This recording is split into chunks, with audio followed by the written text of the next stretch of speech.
ಏನಂತ ಕರಿತಾ ಹೇಳೋದು ನಿನಗೆ?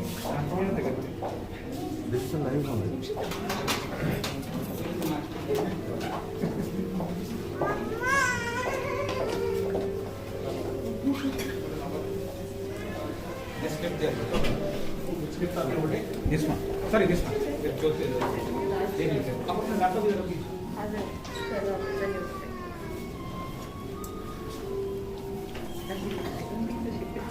Phones on silent, please. Thank you.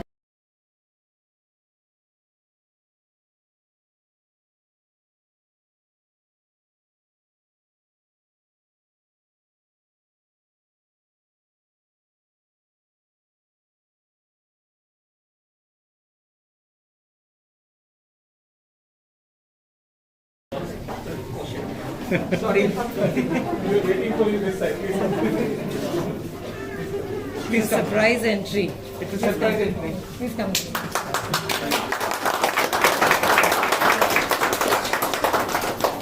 Each one of you can. Yes, just remove your shoes on the side. Where is Sachin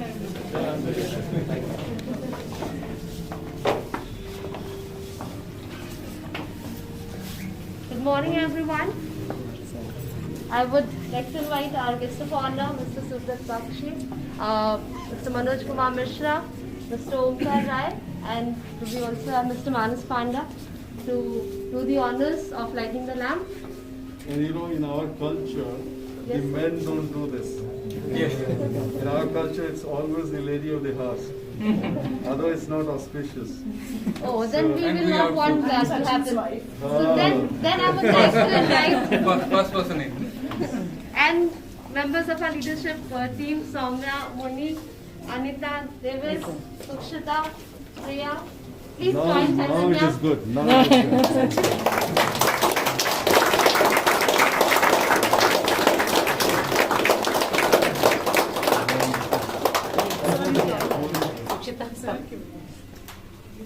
No, come.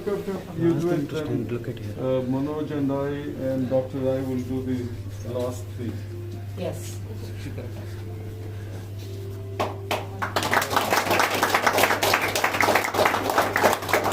Now you can. Thank you so much. It's a great honor. Thank you.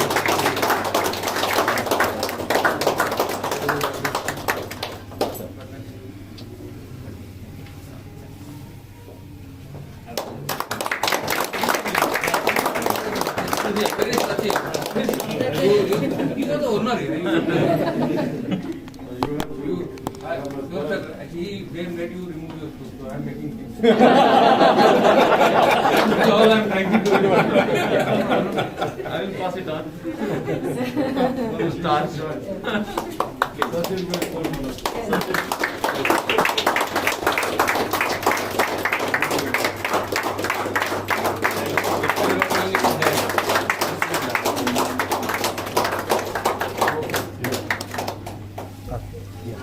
Thank you, everyone. Thank you, everyone. Now I would like to direct everyone towards the prestigious ribbon cutting ceremony.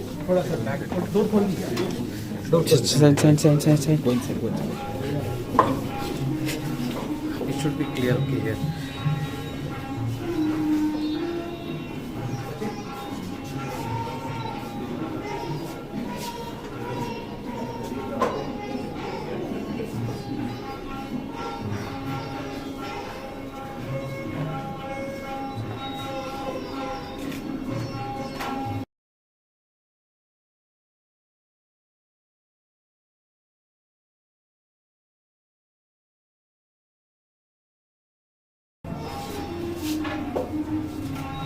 Orders for the grand opening of our delivery center. Yeah, I will, but you have to be with me. Come, let it come here.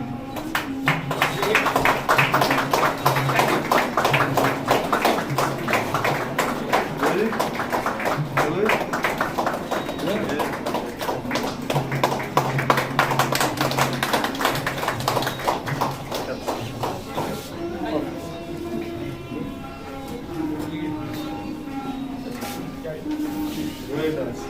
So, sir, we have already told us about the company, so we have a lot of time. But this is our vision and the values. This is the place where we will keep reminding ourselves of the values. So, the ownership that Sachin talked about, the customer centricity, integrity and excellence. So, these are the four core values that we believe in. And we believe once employees enter, they should, day in, day out, they should say this. And the people first, partnership and joy.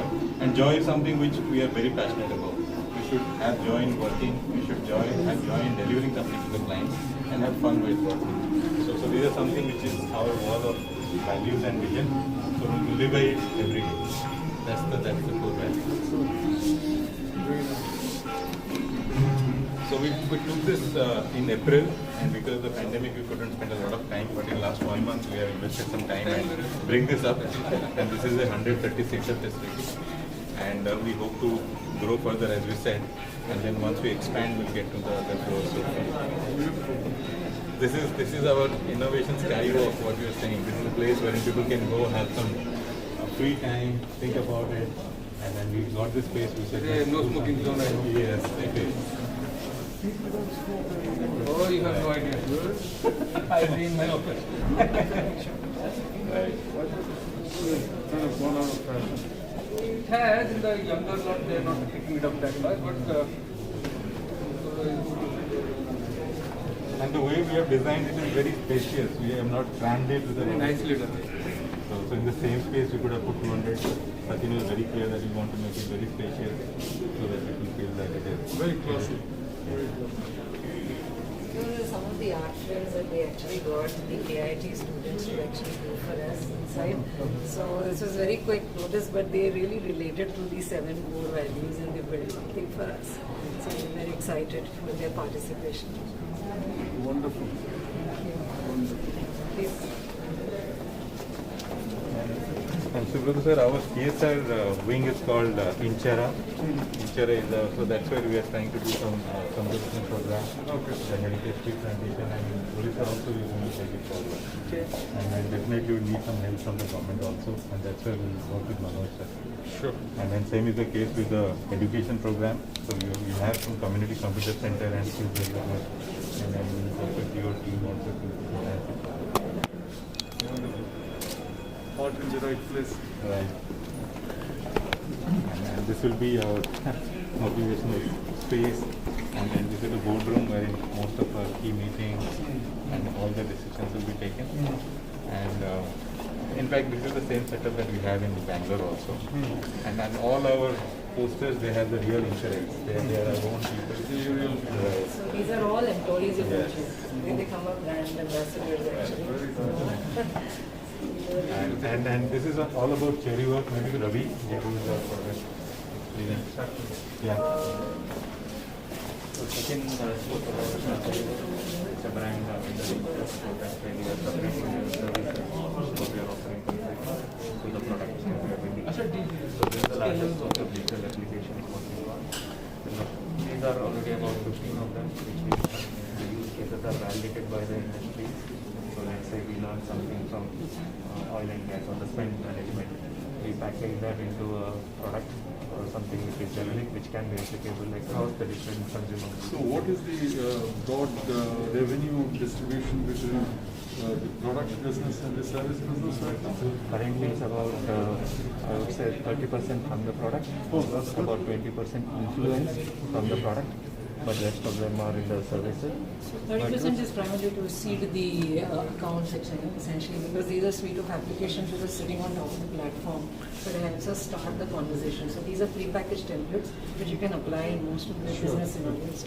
So we're looking at some of them as value accelerators which can be productized in the future. Some of them are in the maturity journey. So essentially it's about 30% over the course of next year. We're looking at 20-25 yes, yeah. So the ratio would be about 70 to 30, where we will be supporting our own products as well as in terms of our services and applications. Really? Yes. So 70% of your revenue will come from productization? Which is what we're looking to. Wow. So when we started implementing this for every customer, we learn something new, what is that they need and what is the different use case of what we can build. The product also matures.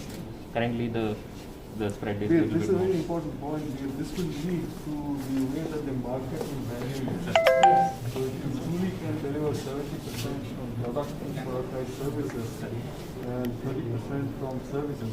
We were actually quite unique in the industry. That's right. That's right. So good luck. Yeah. Currently, all of these are available in the SAP App Store, so that people can see and things, and we are having a journey there to even take it from there and have a little bit marketing done from that perspective. Fantastic. Great. And then we see a beautiful sunset over the hills. Don't ever see the sunrise.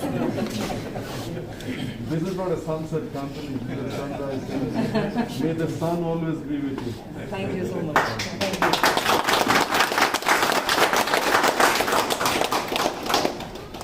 So, shall we? Yeah, sure.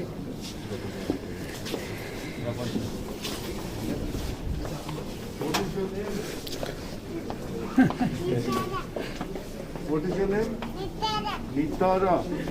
You work here? No. Your mommy works here. Your daddy? Oh. Ganga's daughter, sir. Okay. Ganga leads us. My daughter. Okay. Very nice. This is your daddy? Is he a good daddy?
I request all of you to be seated as we begin the event.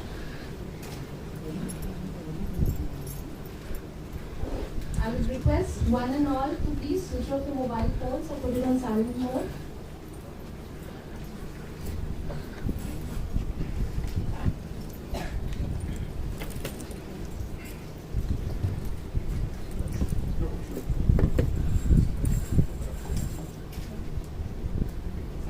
A very pleasant morning to everyone. So I am Sampada.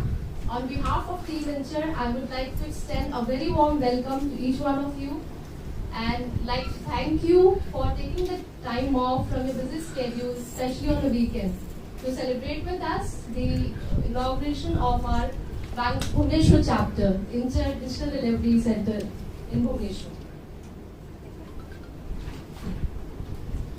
To begin the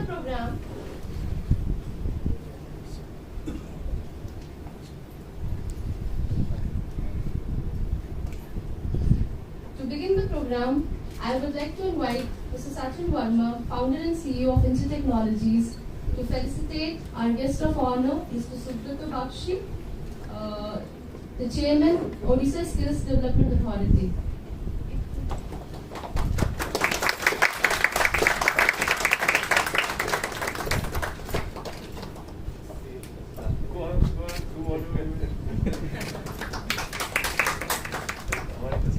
Now we request Sachin to also felicitate Mr. Manoj Kumar Mishra, Secretary, Electronics and IT, Science and Technology Department, Government of Odisha.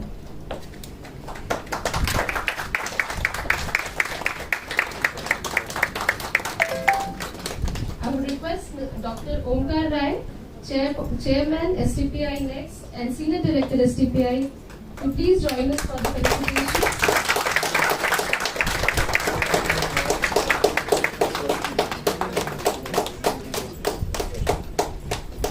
And I request Mr. Manas Panda, Director STPI, to please join us.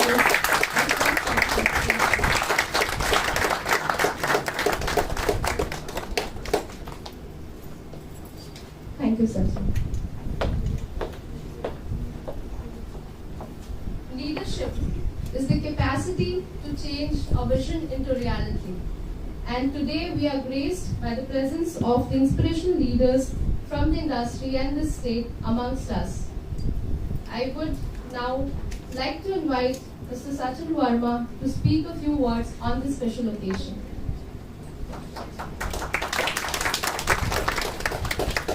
Very humbled to be speaking in the presence of Sumito sir, Manojji, Omkarji and Manas.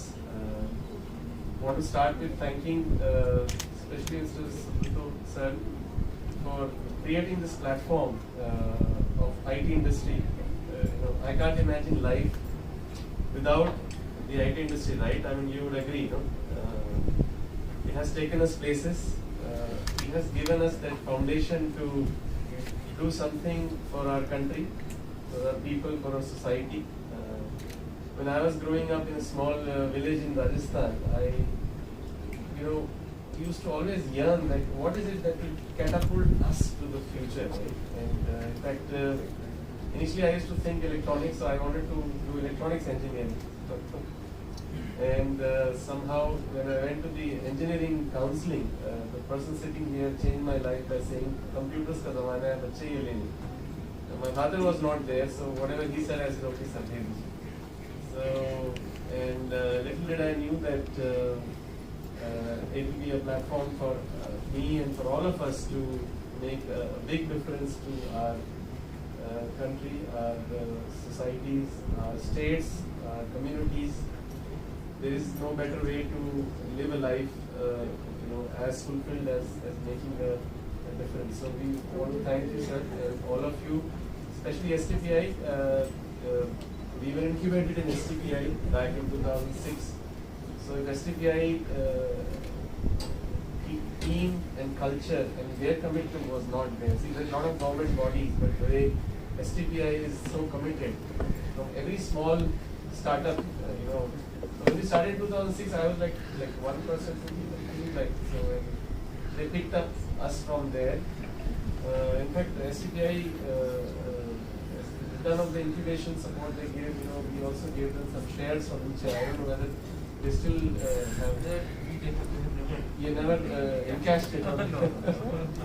So they're very generous,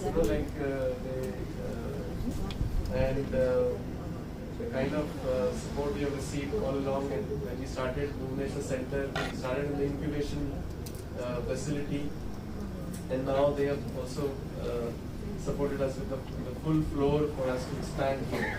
And, we feel at home, almost like a son-in-law.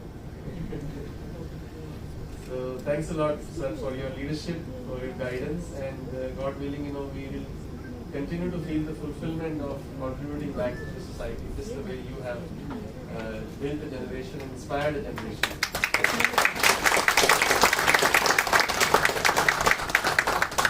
Thank you, Sachin. Yes, we are thankful to the STPI team and the Odisha government for the guidance, and we are excited to contribute to their mission of creating a digitally empowered knowledge economy in the state.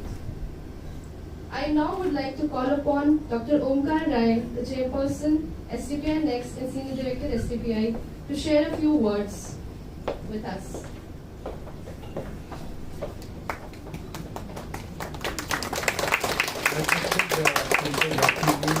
Bhubaneswar, Mishra ji, Panda, of course Sachin Verma, Jyotirmay, with other participants from marketing industry of Odisha, guys of STPI and Incture. It's my privilege to be here. We heard Sachin Verma saying that he started with STPI in 2006, and it's a proud privilege to be here when he is starting a next journey, which is journey of scaling and growth. I am very glad to witness this entire ceremony, wherein the next growth story is being written.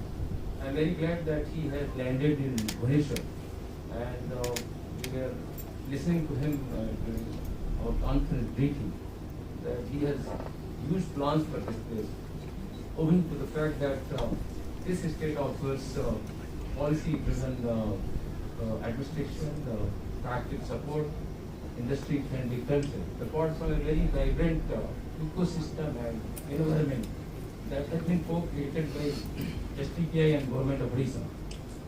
I'm very glad that this center and the people at large here are going to do great things here.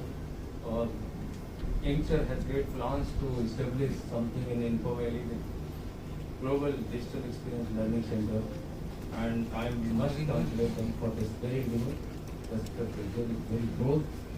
I must assure that this center, for the fact that as I described the policies of the state and the industry and STPI together, will help you to achieve your objective in times to come. I wish you a great experience in Bhubaneswar. Thank you very much for inviting me.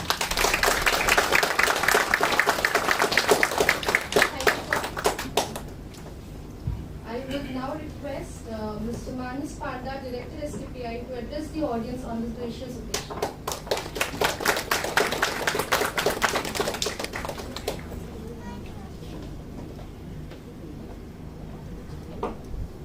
Thank you very much. Respected Chairman, Odisha Scheme Development, sir, the Manoj Minister Secretary, Electronics and IT Government of Odisha, Dr. Rai from STPI, Sachin, Jyotirmay. It's really a proud moment for all of us in this opening of Incture Center, Odisha Development Center in the state of Odisha, particularly Bhubaneswar. For me at least, I feel proud to be part of this session and today. In fact, the discussion between me and Sachin started I think 10 months back. I think it was in February this year, 2021. It was a Valentine's Day. And today we could able to see the marriage between Odisha and Thank you very much, entire team, and I welcome the Incture family, Incture senior management, leadership to the state of Odisha and particularly Bhubaneswar. It is heartening to know that Incture started from STPI incubation, and now they are going in many folds. They have a lot of vision, lot of ambitious plan. They have a plan for immediate 150 headcounts in Bhubaneswar center and subsequently 1,000 man facility at Bhubaneswar. And they are also in the process of setting up the development center in Chandigarh, Pune and Calcutta. It's a great for a company like Incture.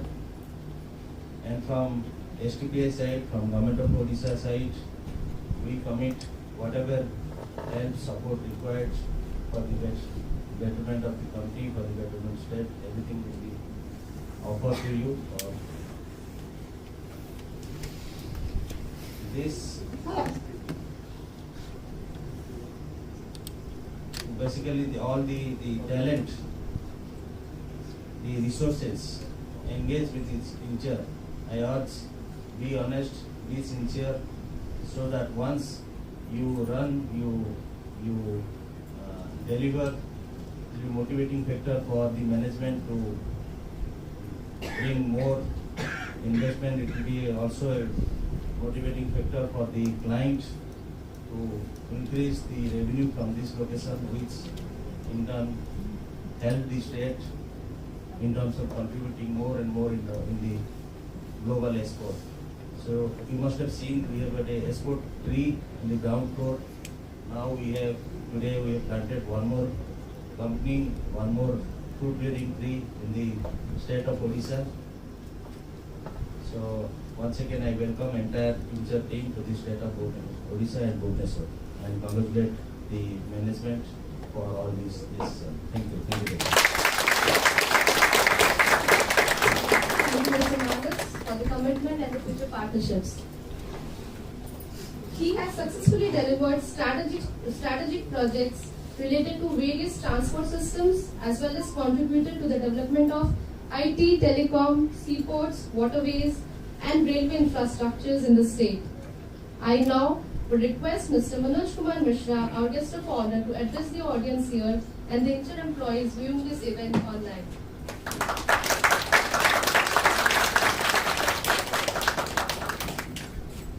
Thank you so much for having me. Respected Subrat sir, Omkar sir, all my friends, Sachin, all employees of I have a very humble background. I have been educated in the vernacular medium, so standing up to speak is a stress. Especially when you have Subrat sir following you, so you just want to pray like Ma Sita that Dharti pad jaye aur quickly so he can come over and enthrall you. But I tell you, I see a part of me in all of it. He spoke about Rajasthan, coming from a place where he didn't even know whether it is electronics or computer science.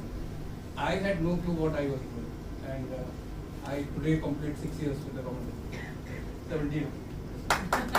So, I see that part in you. I see a lot of young, the gender ratio being good, and you should strive to make it 50-50 at least, if not more women. And I see that there is so much of energy to do something, and that is what defines Odisha. We are no longer known for part of Bihar among the last two in the poverty ratio, or the Bimaru states.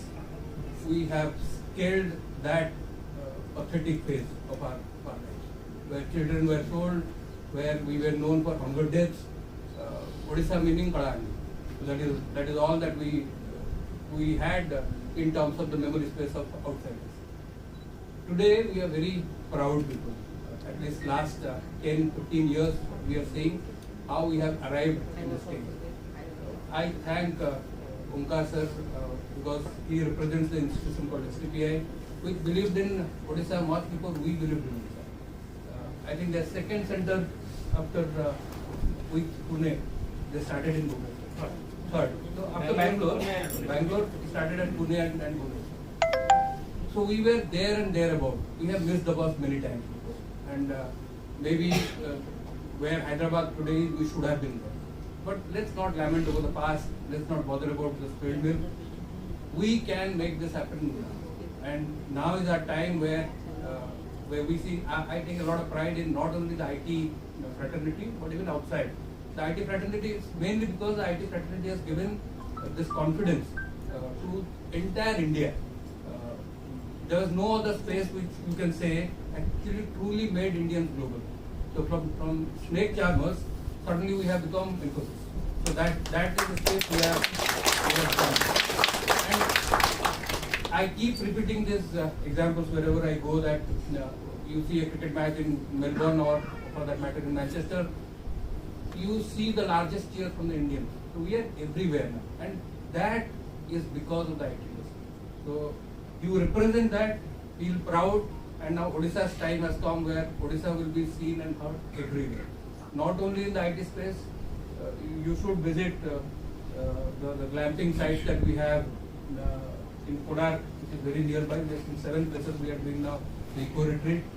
We are now known for Puri becoming the first city in the country to have straight drink from tap water. no other city, no other.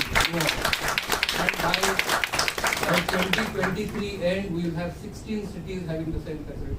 So you are talking about drinking water, you are talking about agriculture, where it's the only state which has doubled the farmers' income.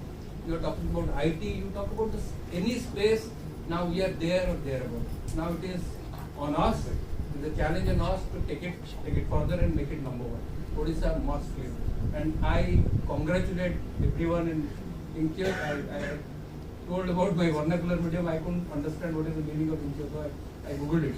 And I found it is something to do with interstellar.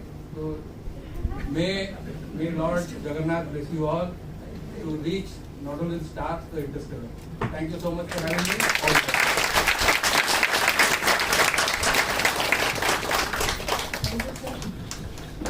Mr. Subrata, as we all know, has always believed in breaking new grounds and exploring new ideas. We couldn't be more proud of hosting him at our inaugural event in Odisha, where his efforts, by all accounts, in skilling has reached new heights in the state. We're inspired by his extraordinary act of philanthropy and his dream for Odisha. He is an entrepreneur and a business author of the book, Go Kiss the World. I would like to invite him on the forum to address us all.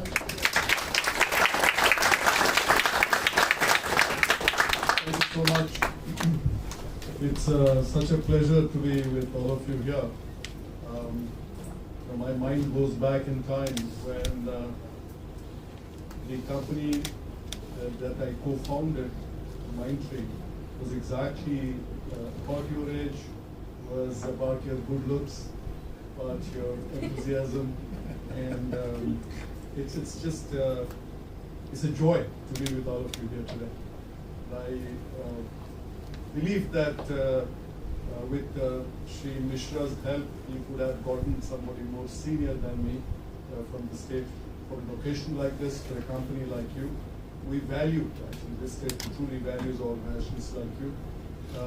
But I'm not grudging that you have given me the honor, so thank you once again. You know, so whenever I'm on the same stage with Shri Mishra, he has to take a dig at me. But you can see how he floored everybody. And I always feel that I'm competing with him for his good, handsome looks. You win. But he truly represents the style of the system here.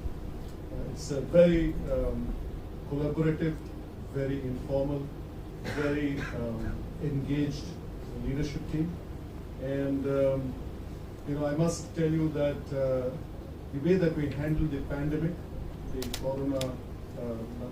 COVID-19 pandemic, he played a stellar role in it, particularly leading from the front with the deployment of technology.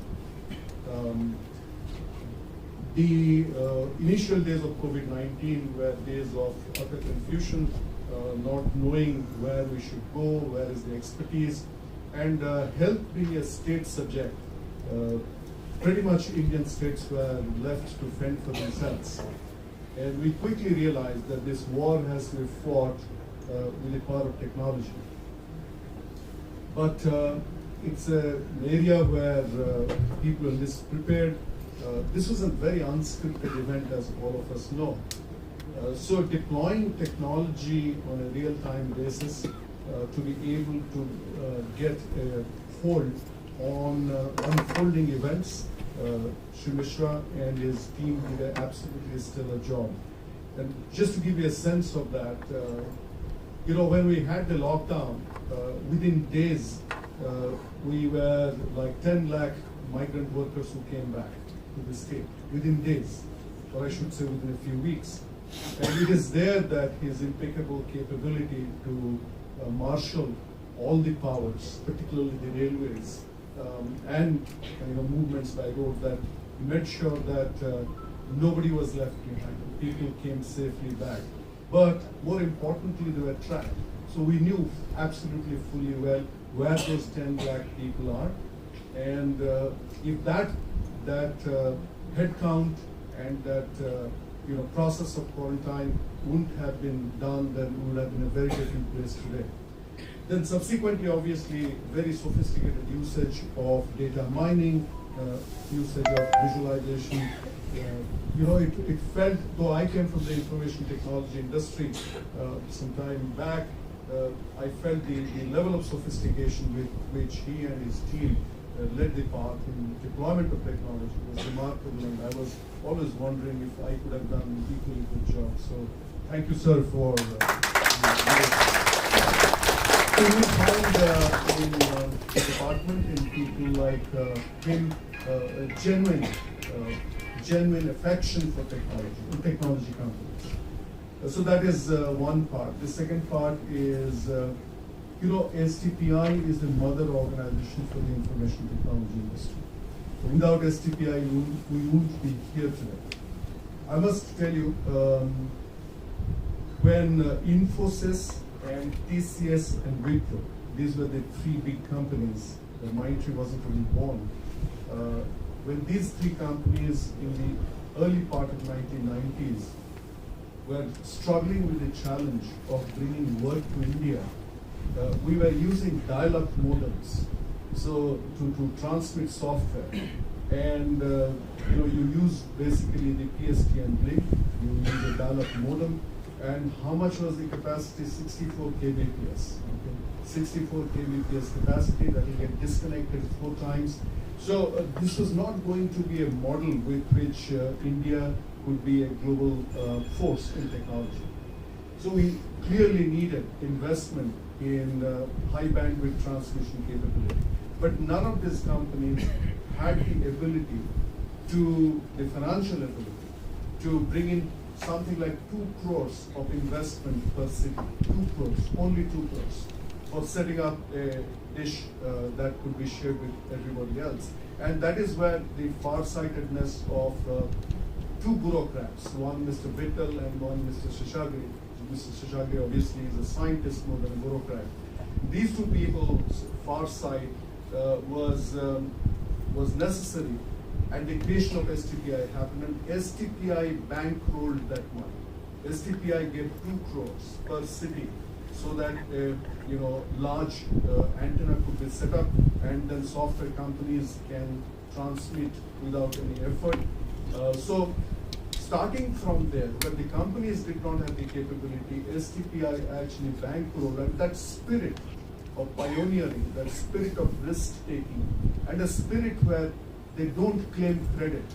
Today, obviously, the IT industry is a global industry. It's made everybody rich, except the STPI people themselves, and they've never grudged it.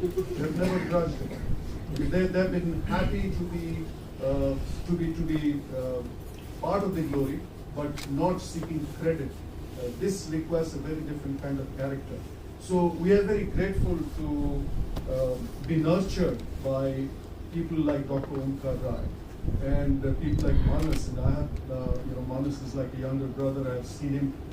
He still looks very young, but I've seen him from maybe 20 years ago. And these are people who have actually have abiding affection and joy in seeing other people succeed. So it is part of the culture and character. Now, Shri Mishra talked about India being today in the forefront of things, largely courtesy of the IT industry. Though I come from IT industry and it feels good to hear that, I must tell you the early days were days of great struggle. And the difficult part was explaining to people where India is. I remember very clearly when I went to make a presentation to an executive at Sun in the Silicon Valley. The man opened the door, and even before he told me to come have a seat, he said, "By the way, I don't even know where India is." So I just completely ignored him, kept my briefcase, looked where the whiteboard was, took a pen, marker pen, and I began to draw the world map. I knew he's looking from behind. I completely ignored him. I drew the world map, and by the time I came to Singapore, he said from behind, "I know where Singapore is." So I turned back and said, "If you know where Singapore is, relative to Singapore, this is where India is." So he looked at me and said, "You draw the world map rather well." So from that day, I also remember another very recurring theme. And that recurring theme was we had to travel on a shoestring budget to all over the world, selling the India dream, showing people the world map. And invariably, at every immigration checkpoint, so you have 20 people ahead of you, and the immigration guy will take like less than 2 minutes per person, and then you come, and it will be a 20-minute scrutiny. He will read every single page of your passport, and he will not make eye contact. He will not speak to you.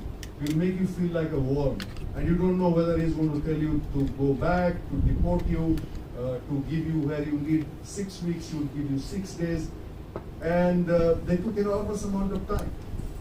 If you are carrying an Indian passport and if you have a brown skin, then you had the longest time at the immigration window. So the reason for that was that if you had an Indian passport and if you had a brown skin, then the default setting was A, you are an illegal immigrant, and B, you are a taxi driver by profession.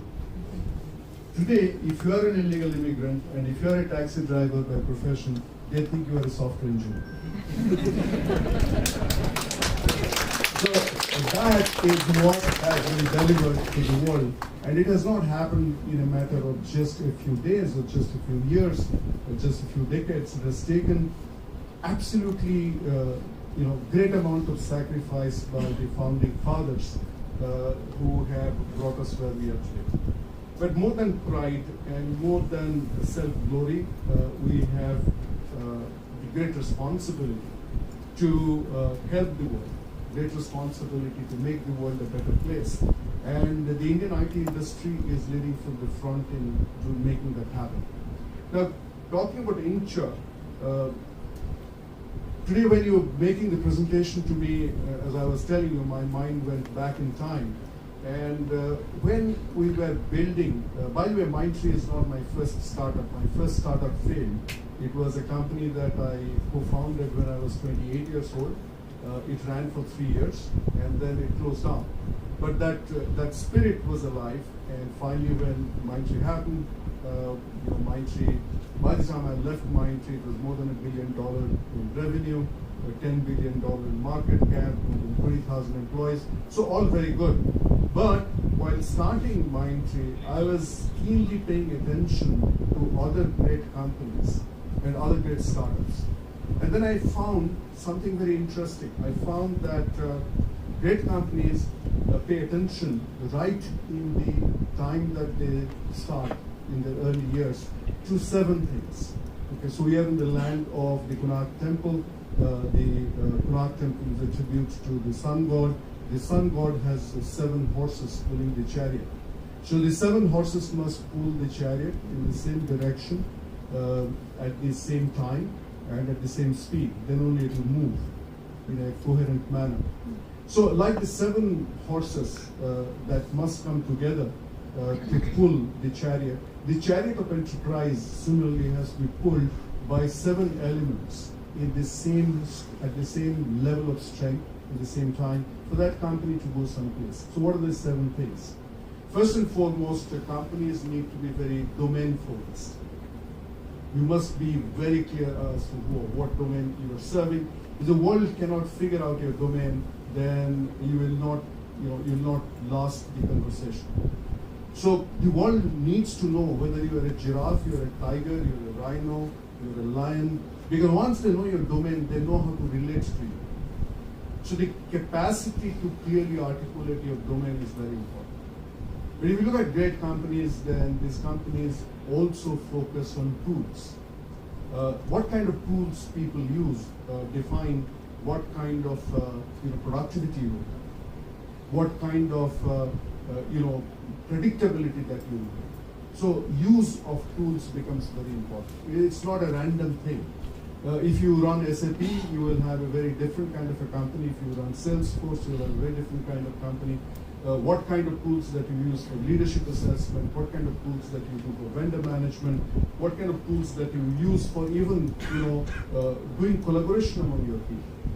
So these have basically a force multiplier effect. So your domain capability is important. The choice of tools is very important. And the way that you deploy tools across the organization is very important. The third thing that becomes very important is methodology. This is your unique way of how you do things. So if you look at McKinsey, McKinsey is McKinsey because of their methodology. Bain is Bain because of their methodology. Price Waterhouse is what it is, or Deloitte is what it is, or Incture tomorrow will be what it is, because your methodology will make you stand apart. Your methodology is not just about your intellectual property like your products and things like that. Methodology is a collection of how-tos that you do. How do you recruit? How do you train? How do you onboard people? How do you release people? How do you choose customers? How do you actually raise your invoice? For everything, there has to be a methodology, which is unique to Incture. Apart from domain tool methodology, the fourth thing that is very critical is quality. And quality is something that must be seen as a value perceived by customers. This is not your internal view of quality. Quality is a very interesting thing. The needle is all the time moving. What was the standard? Nobody talks about SCI level 5 anymore. It's that kind of stuff is given. But what is your own philosophy of quality? What's your own delivery capacity for your own philosophy of quality is very, very important. Apart from domain tools, methodology, and quality, the next thing that becomes defining is innovation. Innovation is the capacity to always say, so what is new and different? Now, if I walk into your office once in every quarter, if Dr. Omkar Rai comes in here, it can't look like the same office, same people doing the same things. So every quarter, can you stand up and say, this is what is new and what is different? Does every employee or every Incherite, is that what you call yourself? Should be able to say, this is how I relate to innovation. Innovation is not just a corporate, byproduct of what we do, but it is a way of life, way of doing things. So innovation, which is the ability to always rapidly tell what is new and different, must become a very important part of who you are. But beyond the idea of innovation is the idea of brand. Brand is not just about marketing, but it is about externalizing your inner values so that the outer world understands what your inner value is. So that's how branding becomes very, very important. But last but not the least is governance. Great companies are run by governance. Governance is everything in today's world, in which traditionally you thought about men, material, money, and information as critical ingredients of building a company. But today, beyond men, material, money, and information, you also require governance, because reputation is everything. Reputation is a form of capital. So what I was trying to tell is that great companies are built on the strength of domain tools, methodology, quality, innovation, branding, and governance. Today, when you people are making the presentation in the conference room, I felt that all the 7 are present in your company. Obviously, you are a work in progress. You are a young company. You have a long way to go. But these are not things that you acquire either intentionally or accidentally as you become bigger. You can't be great when you are big. Greatness has to be in your DNA. And in spending that little time that I did with all of you, I think you have greatness in your DNA. So keep it that way. And we in the state of Odisha would be very proud to nest you, very proud to hold you forth, as you would have felt in your interactions with all of the key officials in the state. It's a state that thinks very differently. And as I was telling you, Odisha's time has come in terms of the softness of the state. This is a state with soft power. the future of the world is about softness, it's not about aggression, it is not about hardness. And that softness is building a kind of soft ecosystem, a rainforest-like ecosystem in the state. Within 5 kilometers of where you are, you have outstanding educational institutions. You have the All India Institute of Medical Science, you have the IIT Bhubaneswar, you have the C.V. Raman University, the whole clutch of skill development centers. And if you look at 360 degrees, you will find that the World Skills Center is now in Bhubaneswar, which has been set up at an outlay of something like 1,200 crores. But today, in the evening, our Honorable Chief Minister Shri Naveen Patnaik is going to inaugurate O-Hub. If you have heard about T-Hub in Hyderabad, O-Hub is the next big thing. It's going to be a place where we will celebrate the geeks, the nerds, the microbes that create innovation. So it will be the platform for innovation, and we believe that the ecosystemic view of of deep tech, of innovation, of adaptation. There's no other place like Odisha to be here, and it's a great time for you to be here. And I think it's a great time for you to be where you are at a global level as well. Because if you look at the listed companies today, I'm not urging you to, in a hurry, to get listed. It's okay that you have said that by 2025, I think you have given the Diwali date to do your listing. But that's fine. But whether you list or not, I think the capital market is both very aware and both very supportive of Indian tech capability. And what has happened in the last 20 odd years is that there was such a rush of trying to be IT companies or IT-enabled companies or IT in the engine kind of companies. But the dust has kind of settled down. And there's a clutch of companies today which are listed, and each of them have very impressive market capitalization. India is now home to something like 63 unicorns, and India is the number 3 country in the world, where the United States is number 1, followed by China and followed by India. What people don't know is 4 unicorns out of the 63 Indian unicorns are actually from Odisha or have an Odisha connection. So it is a great time to be alive. It is a great time to be in the global platform. It's a great time to be in Bhubaneswar. Now, I must conclude in the next 2 or 3 minutes, but I have a message for all the people working at Incture in Bhubaneswar. In 1990s, I met a great Gandhian who was leading the Indian Institute of Management at the time. His name is K.R.S. Murthy. And we had invited him to talk to a bunch of R&D engineers. And he said something which I resonate with even after all these years. He asked the group of engineers, geeks and nerds. He said, "Can you name the last 5 Japanese prime ministers?" If I throw that same challenge at you, you will not be able to do it. Nobody can do it. But you talk to a 10-year-old on the street and say, "Can you name 5 Japanese companies?" And it will take no time. You people can do it. You have already thought about it. 5 Japanese companies. The point he was trying to make is that a country becomes a global force not by building just political institutions. A country becomes a globally recognizable force when you build great companies.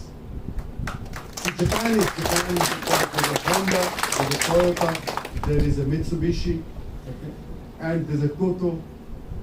So you pick any technology area, there are great Japanese companies. But how did Japan build that?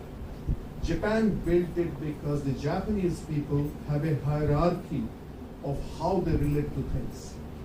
You talk to the average Japanese, they will tell you that the country comes first, the company comes next, and I come the last. But you talk to the average Indian, the guy will say, I come first, my company comes second, and country comes last. Okay? That is why we have to laugh at jokes like these. But what Dr. K.R.S. Murthy was basically highlighting is that if you and I are professionals, then we have the responsibility to build great institutions. So people who work for Incture here should remember that you're not coming here for a salary, you're not coming here for a job, you're not coming here for building a career. You're coming here because you got a great opportunity to create a company that one day will become a globally respected organization. Size does not matter. Size does not matter. You don't have to be a $10 billion company for the world to take notice. If size mattered, then Singapore would not be more advanced than India. If you know Singapore, its length from one end to another end is as far as the distance between Cuttack and Puri, 60 kilometers, about 60 kilometers. This 60-kilometer long country, and look at the kind of progress that they have made.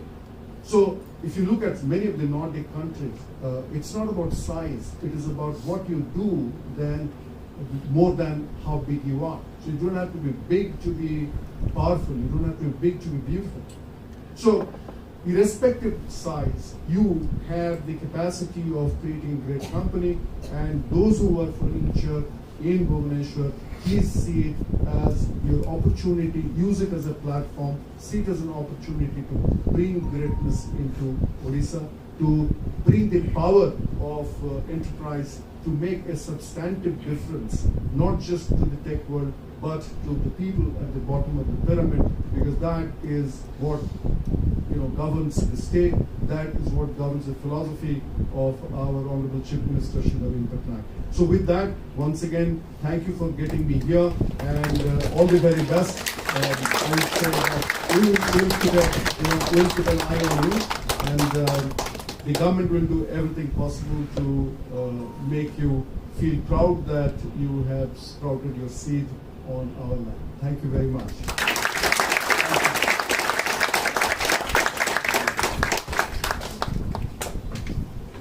Thank you, sir. That was really very inspiring. I would now invite our guest of honor, Mr. Subrata Bakshi, to formally inaugurate our program, Bring Her Back to Work. Ram, can you help us with the iPad?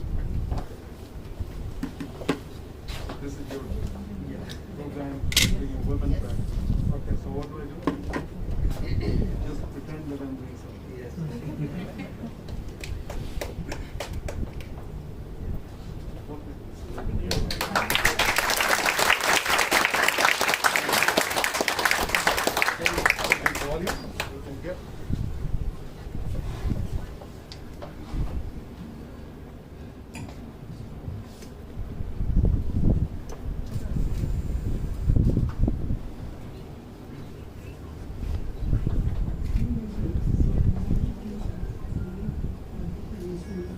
Demand generation. Hi, I'm Ruchira. I work with the Incture as lead marketing and communication. I'm joining back the corporate world after 18 years of break.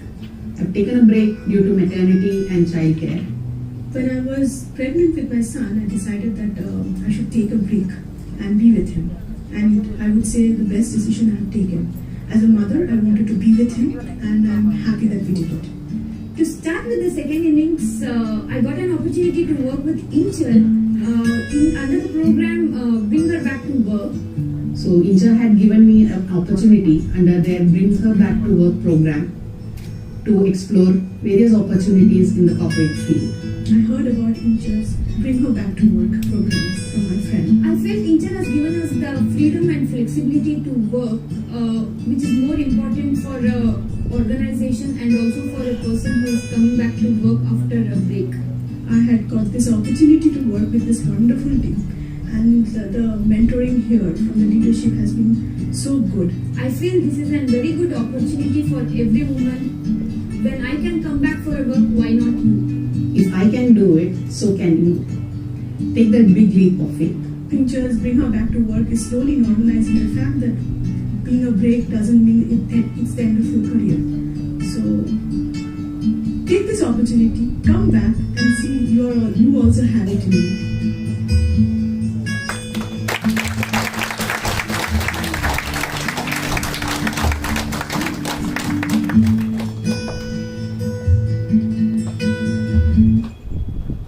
So Bring Her Back to Work program at Incture is designed to support the career success of women returning to work.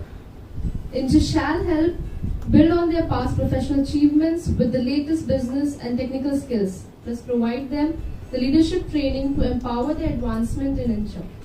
All opportunities offered as either experienced internships or permanent roles. So I would like to congratulate each one of us contributing to this program. One round of applause for this program, please.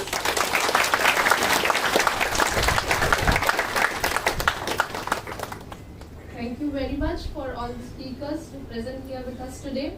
It's a huge privilege and honor to be graced by your presence today for inspiring the audience. I may call upon stage our founder and CEO, Mr. Sachin Verma, to kindly present our memento to our guests of honor.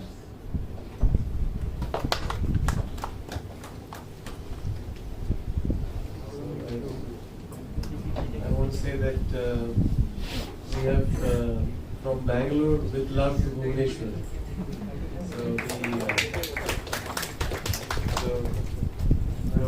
We started the organization in Bangalore, the love and affection and inclusiveness of people from Karnataka. So we thought it's the right gesture to bring something from the traditional art of handicraft of Karnataka, right? Right, Praveen? So what is inside this thing, Praveen? Maybe you can. It's Mysore specialty. It's a Mysore specialty, right? So from Bangalore with love to Bhubaneswar.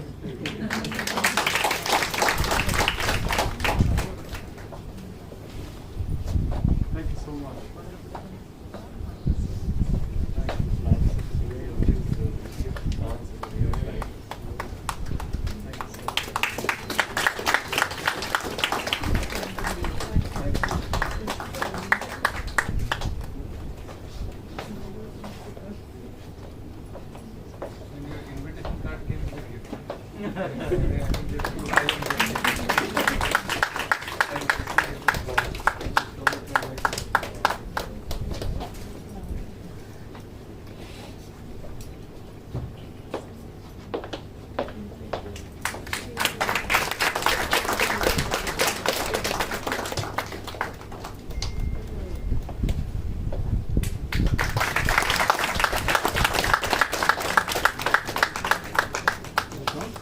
Thank you, Sachin. So when we announced or rolled out the invitations, everybody got excited that we have the honor of your presence today. So few of them would like to have asked some questions. So I would like to leave this forum open for another 5-10 minutes. You can explain it. So, any questions from the crowd? Mr. Bakshi, you had a wonderful speech. I'm meeting you after 16 years. Okay. I'm meeting you after 16 years. Good to have. Last I met with Sutasa. So it's good that the level of encouragement is coming. I'm good. I think good enough for the speech. Level of encouragement and the corporates are coming to Odisha, which I have been also struggling to invite the corporates to build up the real Odisha. And you are having the world skill thing. How it is going to complement to invite more number of corporates to set up the base in Odisha? I come to Mr. Mishra afterwards, and you are because you are the level things. The corporates are there coming to Odisha because of the skill sets we have. I think we'll take some questions first from the Incture. This is a general question which can be attended by Bakshi. You know, my dream is, of course, we did the Inctures of the world, but my dream is that there must be more entrepreneurship from the ground here. You know, Narayan Murthy is a Kannadiga. Okay. So that is how Infosys happened there. So you require people from the state to be doing great things. Importing capability has seldom created great material value anywhere. So if you go to Tirupur, it's a municipal town, okay? Tirupur is the largest producer of knitwear in the country. Tirupur is a municipal town, not even a city like Bhubaneswar. It produces $7 billion worth of knitted garments every year. 7 billion, 42,000 crores. And the typical size of a Tirupur company would be anywhere from 20 crores to 50, 60 crores per unit. So imagine 42,000 crores mostly coming from 20 crore, 30 crore, 40 crore companies. And these are local companies. So local entrepreneurs are critical. It is difficult to replicate Tirupur anywhere else. So if you look at the Pune Hinjewadi area, you look at the Hosur Road area, Tumkur Pinya area of in and around Bangalore, or you look at the NCR region, it is a local entrepreneur who makes it great. So unless and until we are able to create that ecosystem, and that is why you will play an important role in the ecosystem along with the soft power players that I talked about. We have to breed more homegrown companies. By getting, you can bring a Vedanta, you can bring an Indian Oil, you can bring a JSW, you can bring a Tata Steel, but Tata Steel plant can be run with 300 people, thanks to the kind of automation these people will be able to deliver. Okay. The Paradip refinery of Indian Oil is sitting on something like 4,000 acres, okay, or maybe more than that. And it has got the amount of piping in that plant, the refinery is all about piping, is as big as the diameter of the earth. But you can run that refinery with just under 400 people. So you require a big groundswell of homegrown entrepreneurs, not just in IT, in every single field. And that requires a lot of mindset change. And the good news is that that's beginning to happen. In our times, if you were a businessman, you were an entrepreneur, you were a startup company, then nobody would give a daughter in marriage to you. Right? So I'm not being gender insensitive here, because those were the days that it was mostly men who came into this. And those men, cursed themselves for entering into business or doing a startup, because, who doesn't want to get married, for heaven's sake, And nobody wants to give you a daughter in marriage. But that's the past. So today it is cool, it's happening thanks to the kind of incubators that are in place today. And there'll be a lag time from now until these companies become 20 crore, 30 crore, 100 crore companies. So the time is coming. But more than getting dazzled by large companies coming into the state, we need younger, nimble, future-ready companies like Incture, and a whole clutch of homegrown companies. Thank you, that was a great question. Thank you, Dr. Bakshi, and it's great that you have told a very big thing today, transformation from T-Hub to O-Hub. Yeah. I love to attend the event, but in fact I have to leave Delhi. With the help of Mr. Misra and Dr. Omkara, it is going to be a big thing. We'll see to it. Thank you very much. Thank you for the question. Yes, please. Good morning, everyone. I have a question. There are a lot of initiative from government like Manrega or something like that for people with basic education standards. But I just want to know, I have been a victim of rejection. I'm having higher education, but following Corona and pausing my job and started a life getting married. And I'm really delighted to know that Incture initiated something like that to return to work, to give opportunity to some married women who has paused their career and want to start something new. I just want to know, is there any program like this in future, or we should wait for this, or we should aim or look for some initiative like this more and more in Bhubaneswar? What do you notice? So, by the way, the Manrega program that you talked about is for people who are not even literate. Okay? The Manrega program is for people who are absolutely at the bottom of the pyramid. But you talk about probably educated people like you, and people have taken a break. So sign up for Incture. Aren't you with Incture already? No. Okay, so give her a phone. She's very smart. So who's in charge of HR here?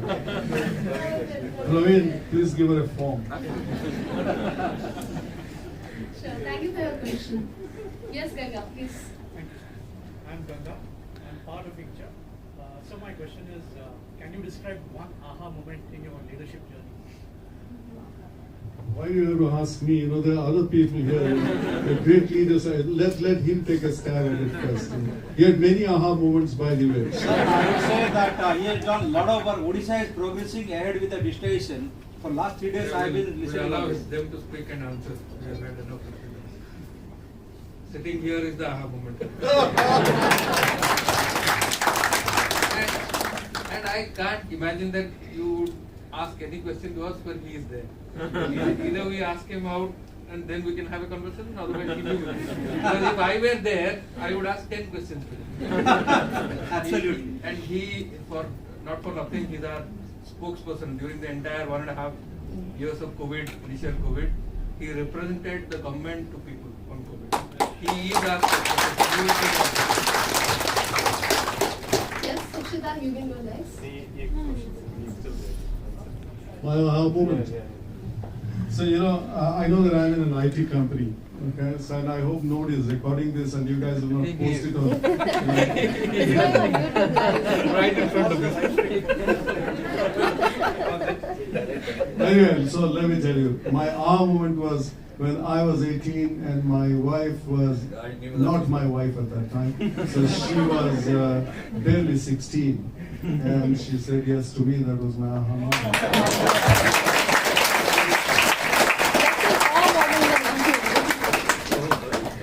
See, everybody's so happy. Our moment still continues. I think you really made this as a lighter moment now, but I'm just going back to the a little more, deep discussions what we had. Like you explained about domain, and you also, taught us about opportunity and mindset change. But I'm keen to know what was that one success factor, success factor mantra which made you successful, right? There might be like one thing. So first of all, if somebody gives you a one thing mantra, don't believe in that guy. Life is complex, life is very, very multi-layered. Life is complex. But if you look at, our Honorable Chief Minister, who was a role model for all of us, it is his persistence. He's at it. Every morning he gets up and he is doing work. He doesn't care about who is saying what the newspapers are saying, what the central government is saying, what his detractors are saying. He just gets up, wears the same pair of kurta and pajama. Okay? He's been doing that for the last 25 years. Have you seen him wear t-shirts like me? No. Okay. Have you ever seen him making a speech which lasts more than 3 minutes? No. Okay. He is not overtaken by unnecessary exuberance, nor he gets dismayed by things when things don't go right. So it's persistence. You have to be at it for a long period of time. Life is not a sprint, life is a marathon. You are building a company like Incture. It will take a long time to build a memorable company, a sustainable company. Okay? So persistence is very important. Staying with the problem is very important. Giving your best every single day is important. Having equanimity is very important. If you look at our Chief Minister, he is a person with complete equanimity. He ceases to be a politician. He almost, he comes across as somebody who's deeply spiritual, completely unfluttered. And that is why he is a fifth-term Chief Minister. That is why Odisha today has, Odisha is today seen as one of the most civilized states in the whole country. You will not feel awkward about saying that I am an Odia when you step outside of Odisha. How did it happen? So, I think we need to draw inspiration from things like that. No easy answers, no shortcuts. Life is not that simple. Thank you. Do we have any more questions? Yes, So please. how do you deal with challenges like when there is the last option is to quit? So how do you deal with those challenges? When the only option is left is quit. Quit. It's very simple. Don't become a martyr unnecessarily. Okay? So this whole thing about not quitting is sometimes overrated. So you realize that you're in a bad relationship. There are a lot of young people in the crowd. You know that a friend is not good for you. Now, should you quit or just should you hang in there? You have a boss who is a monster, okay? And you can't change the boss because of whatever reason. So should you quit or should you become, a martyr? So sometimes it requires gut and courage to quit. So you need to tell yourself, you shouldn't be a quitter, okay? You should not quit because you didn't have the courage, you didn't have the capability. At the end of the day, you have to answer to your own self. But it is better sometimes to quit something which is not taking you anywhere. Because life is short and you are God's gift to life. You are designed to do great things. So move on, do better things, bigger things. Don't get beholden to an idea, to an assignment, to a job, to a relationship, if you think that it is undermining your self-respect, undermining your creativity, undermining your capacity to build something bigger than you are. Yes, madam. You can go next. This question is to. I will need to leave. Maybe this should be the last Yeah, question. this should be the last question. Yeah, I wanted to check how we as Incture can help in the skill Orissa initiative what you are leading. What can we do to make it further in this journey of mission? Let's sit together and let's talk about it. I think the good thing is that you'll find that we have, in life there is something called power to give and power to receive. And between the two, the power to receive is the higher power. And you'll find that we have great power to receive. So you will be very soon regretting making this statement. But there are lots and lots of interesting ways to engage, because the way we look at skill development is nothing fancy. Our charter is to create employable skills for those who are not mainstream. The charter is to create employable skills for people who drop out after the 5th, 8th or 10th class in school, either because of an economic reason or because of the intellectual inability to cope with education, the way that we have created education now. So we need to, we are here to create plumbers and electricians and security guards and people like bedside attendants who work in hospitals, and of course kids will go to polytechnics and ITIs and things like that. So we work at the base of the pyramid, and we believe that technology companies can make a huge difference, from mentoring, from giving us big brother, big sister kind of helping hand, to all the way to creating technology that can move the needle for any of these people. And the future is digital, whether you're an Ola driver, okay, or you are a CNC machine operator. So the possibilities are enormous, but one good thing is you're a very focused company. I would say that rather than dissipate yourself and making yourself thin, choose one area and then make a big difference, so that also helps you in branding yourself. You are here to also build your own reputational capital. So talk to us, we'll be more than happy and give you a basket of options, and then don't try to change the world. Pick one area and take that area for the next 3 years, 5 years, make a big difference so that people remember you for that. Thank you very much. Thank you everyone. With that, we move to the last section of the event today. I would like to invite Mr. Jyotirmoy Rath, our Center Head of Bhubaneswar Chapter, Incture Digital Delivery Center, to present the vote of thanks to our guest of honor.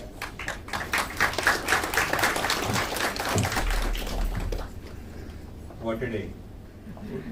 We have been thinking about it since last 8 months. I still remember when in March, Sachin said that let's team up and do something good. I thought it would be a good idea. I was with a big company for 21 years, and I said, why not? Sachin inspired me and convinced me to join Incture. And 8 months down the line, I would say I'm proud of it. And thanks, Subrata sir. As usual, your speech has inspired us, and I know Mr. Manoj said that he has the number in his mind and he's going to track us. That 1,000 number by 2024. Yes, it's a commitment, and as Sachin said, we are here to stay. We have a very long-term view of Incture in Bhubaneswar, and I would invite all of you to join us. And it's not that we are going to take talents away from anyone. We invite you to be part of this ecosystem and will be a good corporate citizen in this ecosystem. And I think throughout this 1.5 hours, what kind of came out very clearly was the spirit of Odisha, right? It's no more a laggard. It is very, very powerful now, and with a good leadership, I think we are going to see a difference. And Mr. Omkar Rai, thanks again for coming over. I know it was not planned, but again, you spent a lot of time yesterday with us, and we'll seek your advice as we move forward. Last but not the least, I must say, STPI has been very, very kind to us. Without them, we would not have. And thanks all of you for being here on a Saturday morning. I know I have called a lot of you in a short notice, but you have come here, and I hope you found it good. And we'll take it forward from here. It's just the beginning, and hopefully we'll make a mark, and let's be there together. Thank you. All the best. Thank you, Joseph. So as to mark the special day, I would just request our guest of honor to sign the art sheets, giving your best wishes for the center and its people to grow from. After this, You can just thank you. Thank you, sir.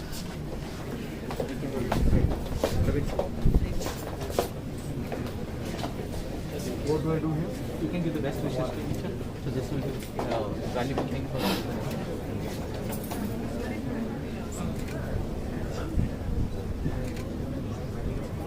Did my graduation in botany, so I had to do a lot of drawings. I used to copy. So I just. Yes. So everybody, you can feel free to take the office tour the fourth floor, and within next half an hour the lunch will be ready. Stop on the ground floor.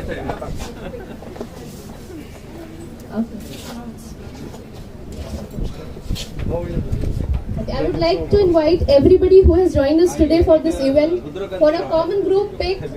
So just stand this side and we'll take a picture from the other side. One of our customers is there. Walmart. Oh, you're from Walmart. Fantastic. My name is Be careful, yeah. So I work as a director at Walmart, and I was listening very carefully to all those words. And So everyone, if you're finding yourself lost, you can take an office tour at the fourth floor and whenever I lunch give a at the call ground at whatever floor. time, it's just like, okay, fine, we are there. Give them a rate increase also. No, that Ganga ensures that it is happening. 40 posted on that. Right now, I'm working for international market and posted You in said Bangalore. Mohanty, right? Yes. Okay. I'm 24 karat India. Oh, Bangalore then. Exactly. So what plane ticket for India? Really? So we want one pic with it. I will need to meet now because I have 2 more meetings. And that's why I have Namaskar, sir. Next time.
VP for SAP Labs, who's sharing a moment with us, giving us her perspective of back to work.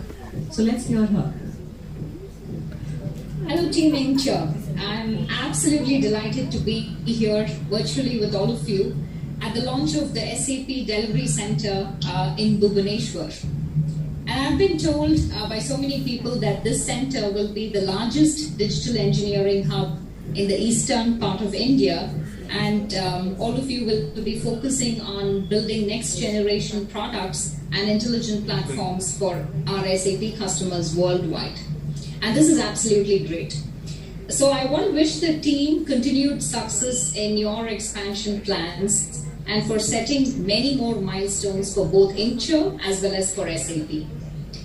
Now, Incture has been a very trusted partner of SAP for more than 15 years now, and you support over 90 plus SAP customers, which is phenomenal. And you are a member of the SAP Co-Innovation Lab, and you also won the SAP Innovation Award for Technology Disruption and Process Innovation, both in 2019 as well as in 2020. And that's super impressive. The pandemic has accelerated digital transformation across industries worldwide. Every single CIO I speak to these days want to have their businesses completely foolproof and want to avoid any kind of business disruptions. And this gives us a very unique opportunity to handhold them through their digital transformation journey in the cloud. Now, as we embark on this journey with our 500,000 customers worldwide, I'm sure we can rely on our great partners, just like you at Incture, to help and support our SAP customers on this transition. Also, I want to give a huge shout out to the team for the Bring Her Back to Work program. I absolutely believe this is an outstanding initiative, particularly to support our women who are returning back to work, and also which will help them in advancing their careers. So brilliant job done here, team. In closing, I would also like to call out and thank you, Sachin, and your entire team for your great support to SAP. We really hope to continue this association for a very long time and also script new success stories for us together. Congratulations once again to the successful launch of the SAP Digital Delivery Center. Thank you so much and wish you all a great day ahead. Sindhu, let's hear her. A round of applause for all of you who are gathered here to make this program a huge success. On live with us is Shanta Maheshwari and Sonali Nanda. I will take this opportunity to introduce Shanta Maheshwari. Shanta Maheshwari is Chief Strategy Officer at Legato Health, and Sonali Nanda is the Vice President Product at High Regis. Over to you, Shanta, to give us your perspective. Thank you. Thank you, Anita. I hope I am audible well to all of you. Everybody in the audience, are you able to hear me? Yes, we can hear you. Okay, I see a lot of waves and hands. Wonderful. First of all, congratulations, every one of you. I think entire team Incture, Sachin, all the leadership there for really coming to this very special founding day at Bhubaneswar. So credits and congratulations to all of you. A city that is always known for many, many historical moments. I think a temple city, an education city, art, culture. And I think now, in terms of technology, it's also on the smart city mission. So really congratulations to all of you out there. Especially, I see a lot of women out there and men out there. So really thank you for making it to this event and making it a very special moment. Sachin and I go a long way in terms of couple of years of relationship. We have been working closely. I play the advisor role within Incture as well. So I really find this day even more special, celebrating with all of you together. I think Sachin and Anita just reached out and we talked about, here is a group of women and men who are here on, Shanta just come and speak a little bit on women in technology.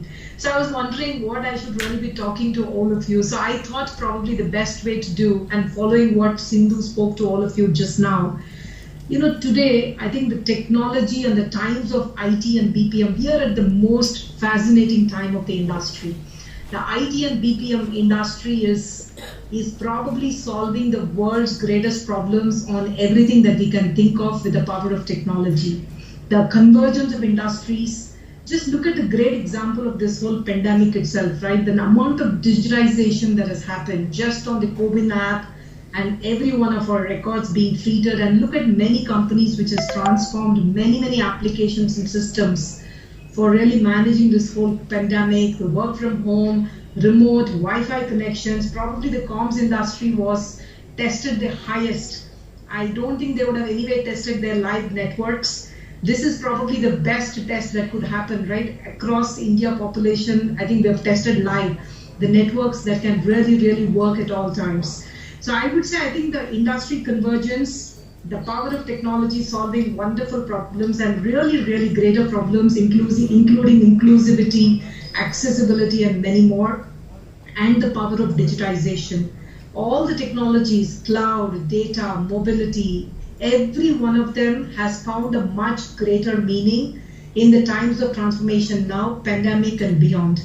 And if you look at that context and a little bit on the back to work, and I think there was also a context of back to work that was shared with me. My life story of, being the woman in technology, I've been in the industry for a couple of decades now. To me, I think just 3 important lessons worked, and probably I'll share my life lessons. I hope you can relate it to you, or I'm sure you have some greater insight of a story that probably I could learn with as well. So what really worked for me as a woman in technology was very simply 3 very important transformations. One, I think very early in the career, it was very important for me to keep this first lesson, which was intentionality in the career. Equality starts at home. My son is now 21 years, so you can imagine my journey of maternity or my journey of parenting would have happened many years ago. But I think at that time, it was extremely important that, we kind of looked at, of course, I have my family, extended family, but we took a decision that, if at all I leverage my extended family, it's more of them coming and spending time. But, my family, my son, I'm going to find an ecosystem that works for me. So the very first thing was to really put that intention very clear that, this journey of my son and this maternity or this thing that I'm going to go through, 9 months or 8 months or 1 year of break that I took, I need to look beyond that, and that was very important for me and my family to relate and connect on the intentionality of my career. So my first thing was not only just go through that journey and many more such life journeys that all of us will have, but my family has to really understand that the intentionality of my career and that ownership of my career is very important to me. So I think that was my first lesson. One is to realize it. The second is to share with your family. I think it worked for me wonders in terms of how we all could come together. So I'm hoping that that's something you can relate to. The second one is on continuous learning. I think we all take a break. I not only took a break at that time, I took a break when my son had to go through his 10th. My husband took a break when my son has to go through 12th. So, and then there were some elderly care moments that I had. So it was extremely important. I think family priorities are always going to be very important, and keep that first all the time. But having said that, when we take those breaks, what do we do and how do we make sure we are continuously relevant? So the second lesson for me was continuous learning. One of the things that happened to me was whenever I took this and got back, there was always something new that I had to do. And I should prepare myself for that new. So once it just happened that I was asked to go and lead a cloud role. Cloud is definitely one of those next topic that every one of us were talking about. This was probably about 5-6 years ago. But the first thing I really wanted to do was sit down and go through a little bit of, self-certification, go through a lot of digital platforms. I can tell you, I think the time I think I was, maybe there were not so much of digital platforms, but today there are so many digital platforms that's available for all of us to continuously learn. So I went through a cloud certification. Today I'm a Carnegie Mellon cloud advisor that helps me to do a lot of meaningful conversations with clients. But the point that I really want to leave with all of you is the technology is changing so much, and keeping current and keeping that continuous learning is going to be a very important lens. And I could see that benefit of how it adds to my credibility, how it adds to my level of conversation I could do with my clients, made a big difference for me. So the lesson I would really tell all of us is continuous learning. The last one that I really think that's very important is creating an ecosystem at home. that ecosystem is going to be so important for you. For me, I chose to have a home care for my son, and that just worked for me many years. Today my home care has got converted into elderly care, because I do have my elderly father-in-law, I have my mother, both of them are like almost 90 plus. But I think that the thing that really worked for me is, if you want to focus on your career, on that intentionality that I talked about, on the continuous learning that I talked about, extremely important, you also focus and create an ecosystem on whatever that works for you, because no single person can say this is what works for you and hence it will work for everybody. But create that ecosystem for you at your home, so that you're able to create that work-life integration in a very meaningful way. And I love what I do. So for me, IT is a dream. It has been a very tough moment of coming to this career, in many failure journeys that I've been through, and many breaks that I talked to you about.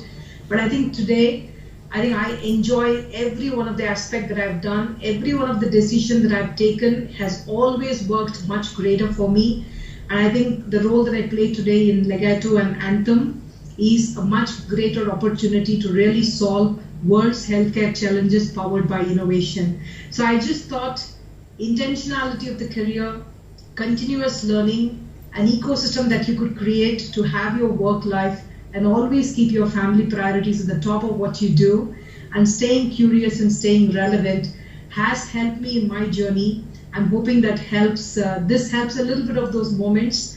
But I think we are in the world of digitization, and there is so much of power of technology that's happening. So there is nothing like men has gotten it somewhere and women has gotten it elsewhere. We are all in the level playing field. In fact, probably as women, I think we have even more greater advantage now, that we could accelerate much beyond in terms of level of some of these technologies. And I think they are so cool. Some of the technologies are so awesome in terms of the world problems that we can solve for. And at Incture, specifically, SAP products that we do, the product innovation that we can bringing the power of sustainability and solving for the greater problems, I think is just a much greater innovation that each one of us can contribute to. So all the women out there, all the men out there, this is the time for all the business tech transformation. So let's go do all the greater things that we can for solving much greater problems on the planet. So thank you, and back to you, Anita. Thank you. A huge round of applause to what you said, and it's so relevant to be curious, to be continuously learning for all the women out here. I wouldn't have a gender bias, it's continuous learning for all of us here. Thank you so much, Shanta. Please stay online while we start with Sonali. Sonali, over to you. Hey, thanks Anita, thanks a lot Shanta. But I'll do this. I prepared a small presentation because I thought I would be in person there. I'm actually based out of Bhubaneswar, right? And I thought I'll come over there into auditorium and speak to all of you in person, but unfortunately because of some COVID situation at home, I have not been able to there. So apologies for that, but at the same time, first of all, hearty congratulations to Sachin. I know we probably have Jyotirmay there in the audience too, so hearty congratulations to Jyotirmay and the entire team out there, the Incture team. I can very well correlate, when we started our Bhubaneswar office, like a unit, and when I see you guys starting this unit, I can very well correlate to that T-Day movement. So first of all, really hearty congratulations. And it's an achievement to come to a city, start an office. It's not easy, right? It's not easy. So pat on your back. And I believe it's not just a success for Sachin and Jyotirmay, the leadership out there, but it's probably the success for every Incture employee out there, right? Because when a company grows, it's every employee which contributes to that. So hearty congratulations to all the audience out there, right? Now with that note, I hope you guys can hear me okay. If you can just... Yes. Thank you, raise your Sonali. hand and We can hear you. Thanks. Lovely, thanks. Great. So I tried to share my screen, and Jyotirmay and Sachin reached out to me saying that why don't you tell us a little bit about your story, about your journey when it comes to women in product. I was like, okay. So I had very less time, so I tried to put together something for you guys. So I'll use that presentation to walk you through my journey and my learnings, right? Alright, so let me try to share my screen. Please confirm when you're able to see that.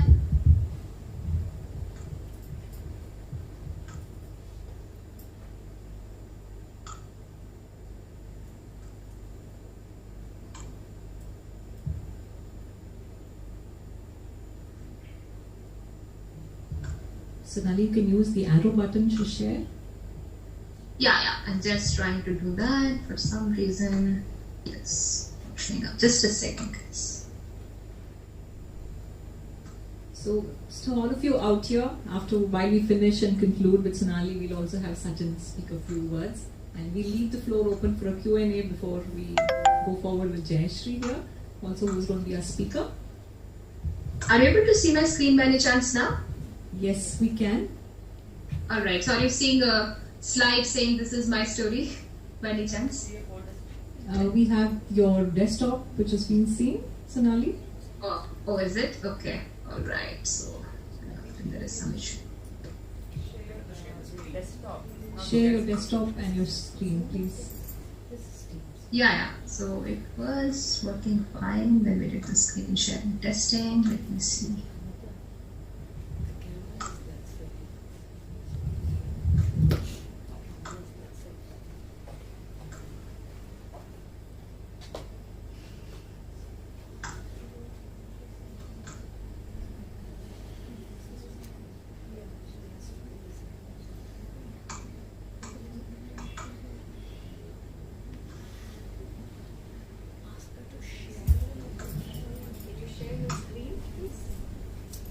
Yeah, just trying to do it again.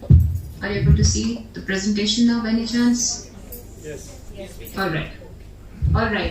Thanks guys, sorry for the technical glitch. For some reason, the Teams was not showing me my presentation. Sorry about that. Alright, so let's get started. So a little bit about me. I am very well from Orissa. I did my entire schooling and education in Orissa. So as you can see here, I graduated in 2002, 12th did in 2004. But then I'm also a vocal singer in Hindustani classical. So I finished my bachelor's in 2013 in Hindustani classical music. Sorry to interrupt you. Could you please go on slideshow? Yeah, it is in the slide share mode, sorry. Okay, yours is on the slide. It's got the slide moving, but it is not having a slideshow, which means you present the entire screen. Desktop. Yeah. Alright. Yeah, so it is in the slide sharing mode actually. So do I need to do anything else with Teams? Sorry, I'm new to Teams. Let's go forward. Thank you. Yeah.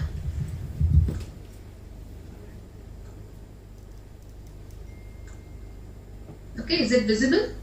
Yes, it's visible. Okay, alright. So then I did my BTech from KIT Bhubaneswar in Electronics and Telecommunication. As every other engineer does, rushed into TCS and very proud of my TCS journey. And then I did my MBA from ISB and then I hopped into High Radius Technologies as a product manager, right? But then what happened in parallel to this entire professional journey is that during my TCS career, a lot of things happened. I started doing a small startup called as Prime Friend Home Tuitions in parallel. I also explored my hands into something called as handmade home decor. And of course, as part of my personal journey, I got married around 2014. So that was when I was working with High Radius, right? So a little bit about me as a person. I'm like a science and an art lover, a maths enthusiast. I can still say I'm a child at heart because I keep on questioning every single thing which I come across. I have a lot of hobbies to keep me sane apart from my technical side of the things, and my core interest is to make people smile in whatever way I can, right? A quick introduction to my family background. I come from like a very middle class family with father and mother both in like geology, psychology. Father is a professor. The family has been very loving and caring, but at the same time strict and conservative. They always wanted me to do conventional academics and I always wanted to do unconventional academics, right? So that's how the beginning was. But as a kid, as you can see, I was very much into a lot of experimentations. Like probably I attempted my first poem around grade 2, did some language thingy, like coming up with a new language in grade 4. And I was also trying to do some chemical things, chemical related stuff in grade 5. So these are like few moments of my life which actually shaped me. So I was always kind of told like, oh, why are you into so many things? You are a girl. You should probably focus on your conventional education, do well. My parents, of course, wanted me to be successful, but then there were always a lot of things around which could have stopped me. right? But then what happened is there were few moments which shaped my career. I somehow became the first girl from Odisha to get the National Olympiad. So it was like a great moment. I also did great in my grade 12, leading to my mom getting an award from the Chief Minister, as you can see here. And after doing all that, I chose KIIT as my college, and a lot of people started questioning me that, why KIIT? Yeah. So I always wanted to do something in mathematics, just didn't happen because of multiple reasons. Even one of the reasons was, hey, girls should not do maths as a career. And given multiple other things, I was very fascinated by what KIT was doing at that point, especially by founder Saman sir, and I was like, let me take it as a challenge, and that's how I chose to study in KIT. Few aha moments at my college, did a robotics project, which was we were the first batch in the college who actually did something like this, and then you can see the picture here, a very fat girl out here to a girl who was probably toned down a lot. So this was my first year of my engineering, and this was my 4th year of my engineering, right? So why I say this was an aha moment again was that my personality had changed too by the end. Will you move to slide 5? Sorry to pause you, interrupt. Could you move to slide 5? Okay. Yeah. Yeah. This will speak for you. Thank you.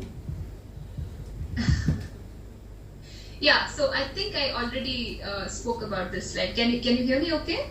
Yes, we can. Thank you. Okay, all right. Okay, all right. So now moving on to what happened after college, right? So you can see I transformed from a person who never cared anything about beauty and to someone who was winning here as the inter-school personality contest in the KIT University at that point. So these were different aha moments. So I kept on transforming myself as I came across different situations. And then we went to the TCS journey, right? So TCS, what happened is that I joined in as a developer in a R&D unit, research and development. It was called as TCS Innovation Labs. So I had the opportunity to play around different technologies. I then grew from there to take up bigger client projects, become the client point of contact, did a lot of design discussions much ahead of my career. I in fact took the interview for lateral Java joinees when I was just 9 months into my career at TCS. And I got the unique opportunity to play the role of a Scrum Master, of course by learning it and doing the certification much ahead of time. Now while I was doing all this in TCS, what I wanted to call out here is that my schedule looked something like what you see on the right. So I used to wake up at 6 a.m., go to do my self-upgradation courses at around 9:30 and hit office, finish my work someday by 6:30, someday it might even go till 9 p.m. But the days where I was out of office earlier, I used to go and do my home tuitions, which was till 9 p.m. and then come back and do the prep work. And weekends, of course, I used to do my freelancing projects in technology as well as home interiors. So quite a hectic schedule if you look at it, right? But what I wanted to tell you is these 4 years of my TCS journey shaped me to what I am today. Because I could get an inner calling through these 4 years that I want to own and deliver a product. I also got the skill sets like multitasking, time management, even overall management skill set, and I got a lot of exposure to technology. I did a lot of self-upgradation courses. You can see the certifications below there. But more than that, what mattered to me was the one which you see in the green box, which is the outcome, which transformed me. And then I went to ISP to do my MBA. Sonali, we have to pause you because we're not seeing the slides moving. So it'll be nice if you can just turn on your camera and we can see you speak. Okay, sure. Yeah, looks like there is some technical glitch. So I can speak through it if that's okay, right? So after I went to ISP, it was like, okay, it was just one more college, okay, fine. But no, it was not just one more college. It was a life transformation journey for me, wherein I moved on from being, I actually transformed myself with more respect to my external personality skills more than my internal personality skills, right? So that was the aha moment for me in ISP. And after that, obviously my HighRadius journey began. So when I was in ISP, I was like, this, what do I do next kind of a mode. And then I decided that I want to get into a smaller company rather than getting into a bigger company because I really wanted to get my hands dirty, right? So that is when I joined Hyradius as an associate product manager. The company was just 100 people old. I took a big risk because I did had offers from multiple other companies, and my family was like, why do you want to join such a small company? You've never heard of, such a small company, and you're taking a big risk. But trust me, that is the risk which I took that day in 2013, which has again transformed me to who I am today, right? Because I got a unique opportunity to work with the CTO right from the start of my career, got to work across. Yeah, can you hear me okay? We would like to see you so that we could ask you some questions as well. Yeah, I thought my camera was also on. You can see. Can you see me now? Yes, we can see you now. Yeah. Okay, alright, yeah.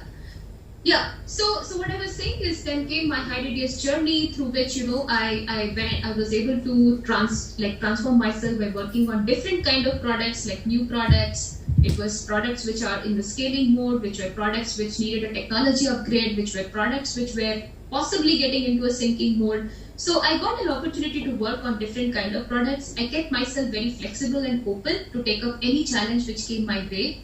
And finally, after all that, it was around 2019 when I got a big jump in my career, wherein I was asked by my CEO to kind of take up a position wherein I had to head the product management, engineering, data science, product ops, product L&D, so different product functions for a certain location, which was Bhubaneswar, right? So it was a great challenge. There was no office setup, there was nothing here, so it was literally come here and set up everything from scratch. And again, a lot of my friends were like, are you ready to take this up? Being a woman, there's so many things happening in your personal life. I took that challenge, and trust me, I feel that today I have a much more fulfilling career because I just took whatever came my way and made a decision in investing my time and energy in making it a successful journey, right? So that's where I am with respect to my Hyradius journey. Obviously, I could not show you the slides, but I wanted to talk through a couple of things which helped me transform to who I am today, right? So I very much believed in one thing, that success occurs when opportunity meets preparation, but then you need to prepare yourself to meet that, right? And how do you prepare yourself, right? So there's a very simple concept of fixed mindset versus growth mindset, right?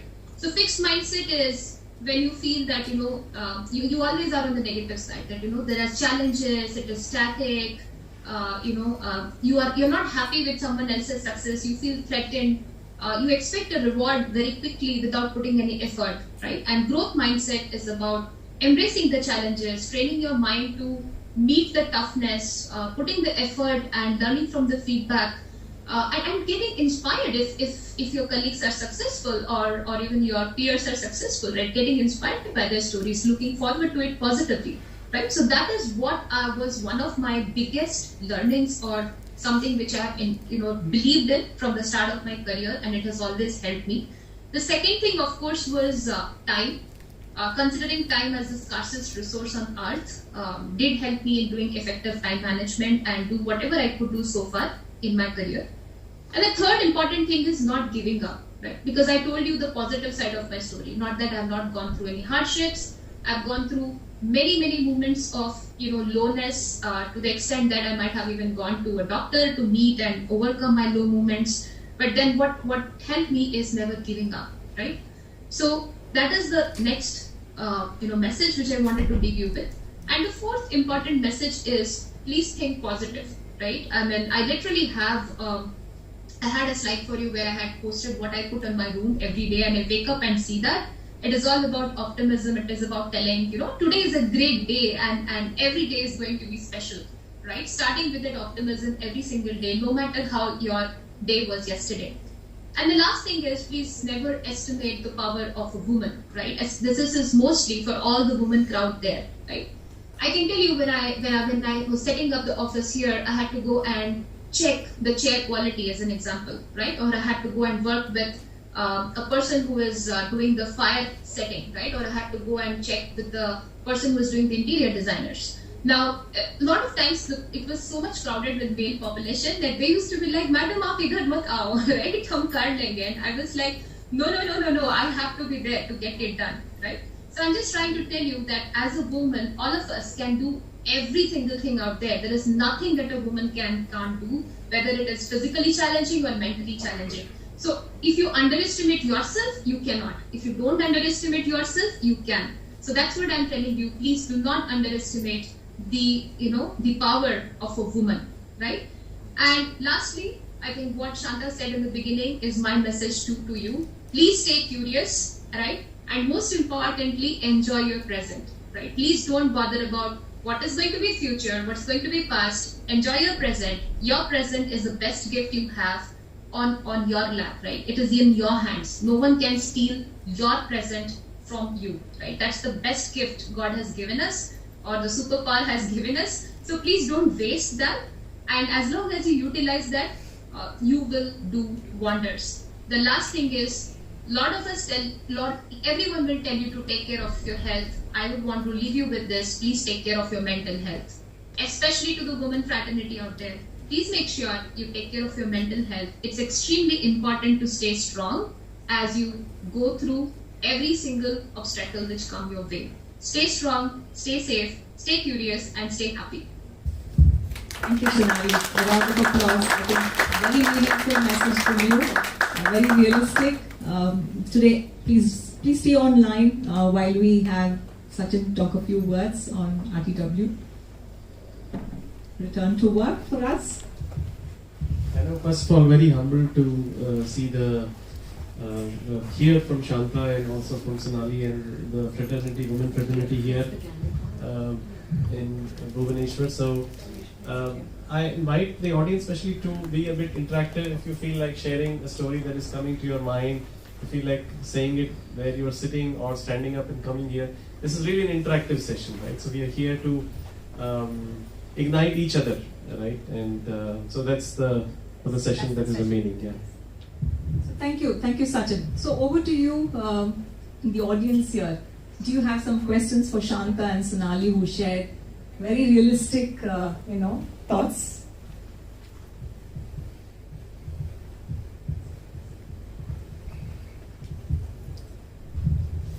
Thank you. I'm Trishna.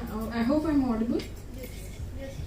Yeah, so one question I would ask, maybe gender biased you can say, but yeah. As a mother, many times it is a lot of baggage we carry with us to our work.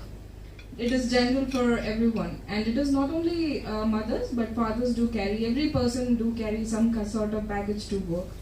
So I would like your suggestion that someone who is aspiring to be a leader, a woman who is aspiring to be a leader, how to handle in those situations of having excessive baggage on you, of your family or whatever it is, or your child is not well back at home. So on those days, how do you keep yourself up and how do you manage yourself? How do you keep going?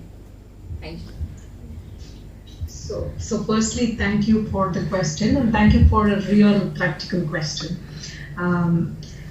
I think that all of us will have those days. It's not just, first of all, it's not a baggage to me. I first want to get away from that word. I think Sonali put a beautiful word out there saying, think positive. My family is always first, whatever happens. Career is my dream, but my family is always first in why I am living. So I think, so first, it's not a baggage. I really want to get away from that. But I think what you are actually referring to is there are those situations in a day that I take that and how do I handle it. So all of us go through that. So the days which happens to me, there are days when my son was not well. I've either stayed home or my husband has stayed home. One of us have made sure that it's a priority that you must take care on that day. I think that's one first. First, really figuring it out. And I always believe equality starts at home. So it's not just because I'm a mother, I will stay. You're a father, you will not stay. No, that doesn't work. Parents are really as equally responsible for raising whatever is happening at home. So I think that's the first thing. The second is, I think, carrying that to home, carrying that to work. It's very important if there are those days, extremely important to discuss with the leadership or a manager or a supervisor, whoever that is. I think it has always worked to a much greater advantage when you are very transparent about talking those things. I mean, it's not just about my son being not well. There are many women, especially sometimes we go through periods, and those days are like so difficult. There are people who just cannot even get up from the bed. It is so painful. So I think it's extremely important we as women have to very, very be bold, open in creating those kind of conversations, because that's what helps us. My son went through a cyst, so in about 4 months of my maternity, The doctor said there is a cyst in his head, and you might have to probably decide whether you want to carry on with the pregnancy or stop the pregnancy. And that 2 months was extremely difficult till I get to a next test. I don't think I was able to concentrate anything at work or just be in my mental frame of mind. But it was extremely important. I had to walk to my supervisor and really talk to him about this. Hey, here is the situation. This is what I'm going through now, and I think it just worked wonders. All he asked me was, Shanta, what is it that I can do to help you? So the only suggestion I will give is, first, open up and have that conversation, whoever that is, and don't hold it to yourself. Speak up, because many a times, whoever is that person on the other side is always only out there to tell you, how can I help you? What is it that I can do? And many things goes in our head. So keep the bias away and really speak about it. I hope that really worked for me. I can tell you those 2-3 moments I'm sharing with you really worked for me in many situations I walked in. And that's probably something I can share with you. Sonali, I don't know if you have anything to add on, but please go ahead. Yeah. No, I'll just add one thing that, I've worked with many women personally, and I've seen that when you speak up, every manager helps. I totally agree with Shanta. Just one other perspective I want you guys to think about is, see, it's also about where you ask and when you ask, right? So, as a human being, we'll always have personal problems, right? Now, if you always carry that as a personal baggage, then also it is not going to work, right? So you need to understand where to draw the line, right? So if you have 100 things in personal life, which 5 or 10 or 20 are much more important, right? And for those, of course, your supervisor will agree to give you that time off or give you some lighter work or make some time adjustment or whatever. But if you make it a daily routine and for every day you come and tell that, I have so many things going at home, I'm not able to concentrate, and if that becomes a daily affair, then at some point your supervisor will say, well, I think every employee has that issue. So are you trying to show your weaker self? So that's what I'm saying, that make sure that that trade-off is well done, the balancing is done. And just like you know what is important in your personal life, you also know what is important in your professional life. And as long as both are taken care in a holistic way, I'm sure any leader out there would be ready to help you out. Well said, Sonali and Shanta, for your time. Questions we will take it towards the last. We would like to introduce now Jayashree Mohanty, Director for Strategy and Governance at Walmart International Limited. Thank you, ma'am, for coming here, and we're looking forward to hearing from you. Shanta and Sonali, if you would like to stay on, it will be nice. But thank you very much for your participation. Thank you, everyone. First of all, it was great, Shanta, to see you as my ex-colleague from Accenture. It was a surprise. I was just checking, is it the same Shanta? Yeah, so hi from my side. Okay. Hi, Jesh. See you there. Yeah, fine. Thank you. So, first of all, I need to do a Pranam Bhubaneswar and Pranam Odisha. Proud to say that I am Odia. Okay. But I will not give tough time to my colleagues from Bangalore talking in Odia. Otherwise, they'll start scratching their phone to download an app, voice-based translation from Odia to... You will create one. Yeah, you can create. Yeah, so introducing myself, hardly 20 years of experience into industry, and right now I'm in Walmart taking care of strategy and governance as a director for international market. And I work closely with Ganga and team from Bangalore. Predominantly it serves South Africa market for mass mart and India market. India market, when I say, please don't get it confused with Flipkart, it is purely B2B and slightly into Asta, UK, FMS, and just newly we are introducing, this needs to be stay inside this room. We are signing off with Mexico as well. Yeah. So that's about my current role. To talk about my journey, I will definitely would like to talk something about Incture. So I was relating to what in the morning everybody was talking about. We are at Walmart consistently Fortune 1 for 7 years, $600 billion company. These are scary numbers, right? Believe me, standing at that benchmark, it's not easy. it takes a lot of effort. And when you are at that benchmark, it matters a lot with whom you are working, who are working for you, right? So what Mr. Bakshi was telling today morning, skill doesn't matter. Your DNA matters, and to talk about that, you name any premium service company, they are with us, right?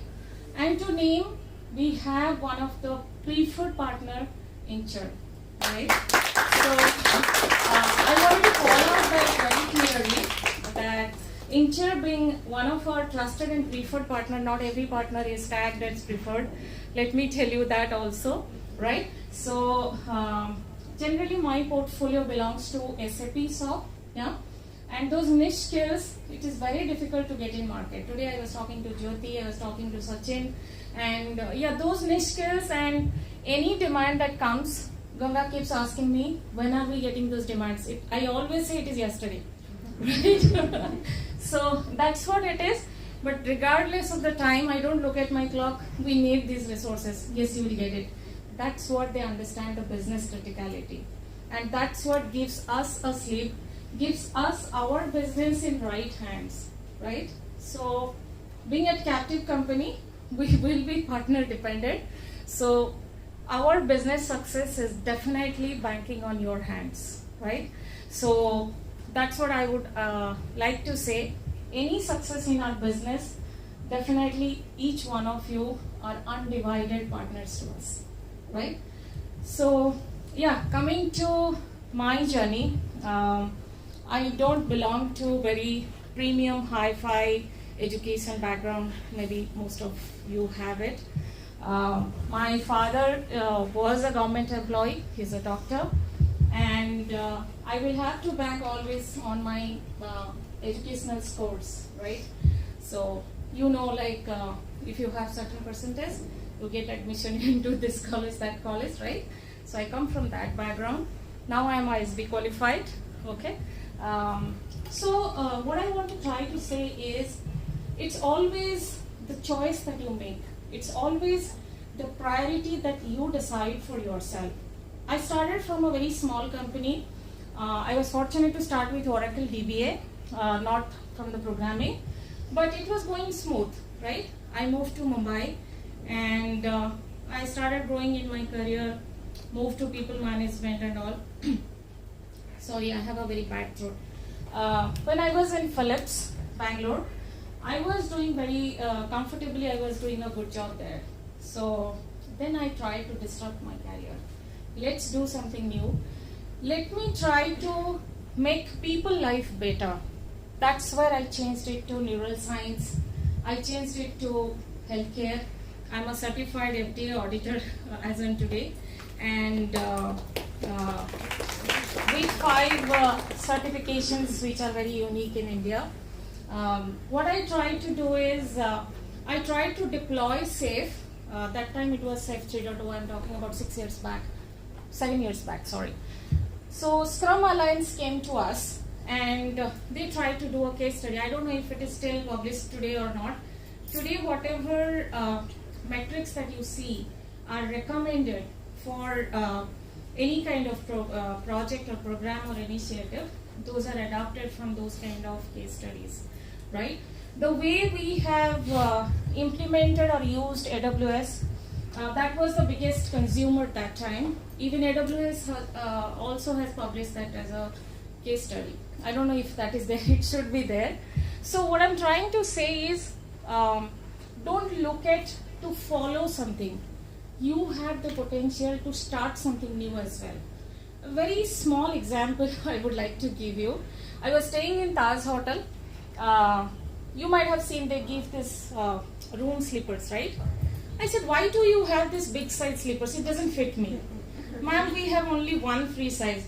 I said, that's fine. You are Taj, you are Tata, you can start something new. Ma'am, we will start it next time. So what I'm trying to say is, don't limit your thought.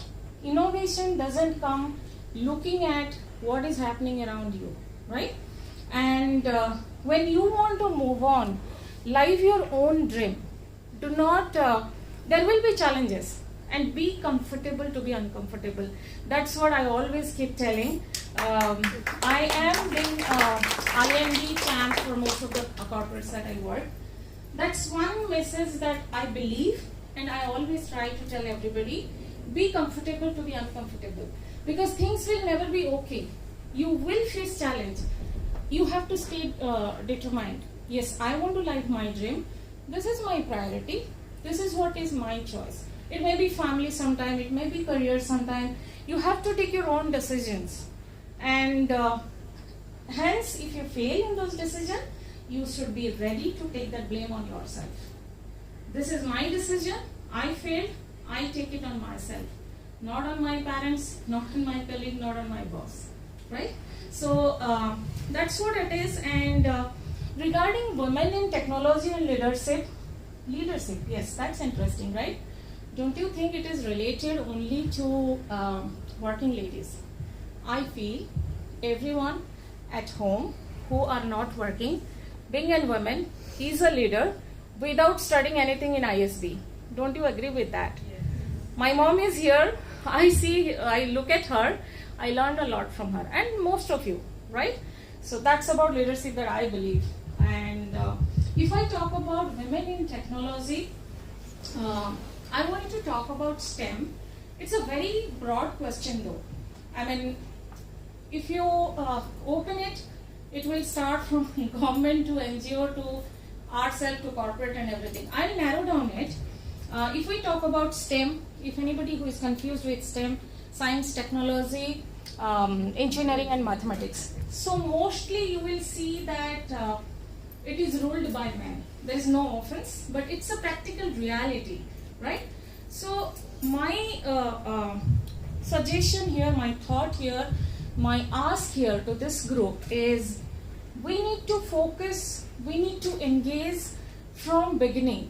What is from beginning meaning? When there is a college campus which is starting, engage our talents from that point. If there is hackathon, send them. If there is any kind of event happening, engage them. There is responsibility from family, there is responsibility from corporates, there is responsibility from top leaders, right?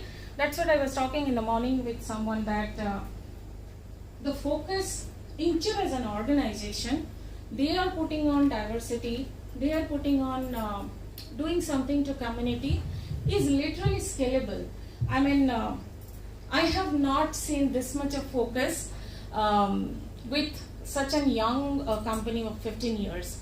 I have seen like, okay, 120 years company, I'm the only woman in the meeting, right? So I always keep asking that. And even now also, whenever I will have any meeting, okay, fine, and Ganga would agree with me. I used to ask, Ganga, where is your diversity in the meeting? And he brought in 2 women in the meeting who contributed to SMART. Yes, these are not basis on sympathy. These are not basis on adding glamour to the org. So do not expect that sympathy. No, go with your potential, live your dream and take your right decision. That's what, because it's easy to get through an interview, but it will be your passion, it will be your dedication and sincerity which will make you stay there, right? Because staying there, going upside is not easy. So STEM should remain in our focus, and everybody has to contribute to that. Being a family responsible person, being a corporate responsible person, being at a leadership, or even you are at a mentor level. If you are experienced 8 years or more than 10 years, definitely you will be mentoring 2 to 3 people out there. But yes, last but not least, I want to thank all men who contribute consistently, right? So it is not only about women have to do, or women have to self-sustain, women have to self-step up. It is definitely the contribution from the men as well, who have been consistently giving that effort. Look at, this group itself. Had this not been in the focus, this topic is not there, right? So one challenge which I was talking to Jyoti today morning, when I will see 50% on the stage as diversity. That is one of the challenge. But I hope we will see it soon. So at captive or at big corporates, I mean, it could be easy for us. Like I'm being the Women in Technology lead at International Tech in Walmart. We have a lot of initiatives like Back to Work, and it's not only gender diversity. It is the 360-degree diversity that we work, right? But we have initiated one small program called as Wheels of Smile, which works only and only for underprivileged girls and women in slum areas, for educating them and for doing basic treatment to them, right? So outside of that, what we do is, so when I was leading Women in Tech for FY22, which is closing now, with top peak pandemic, I think it was sometime in June, July, right? There were around 30% of our capacity which was down because of COVID. Reason? Either the associate is impacted or the immediate family member is impacted. So what we have done is we communicated this to business. We will not be able to take up any more business requirement which is fresh coming. We wanted to run on the KTLO, keep the lights on. Whatever is running, we want to keep the business running as of now.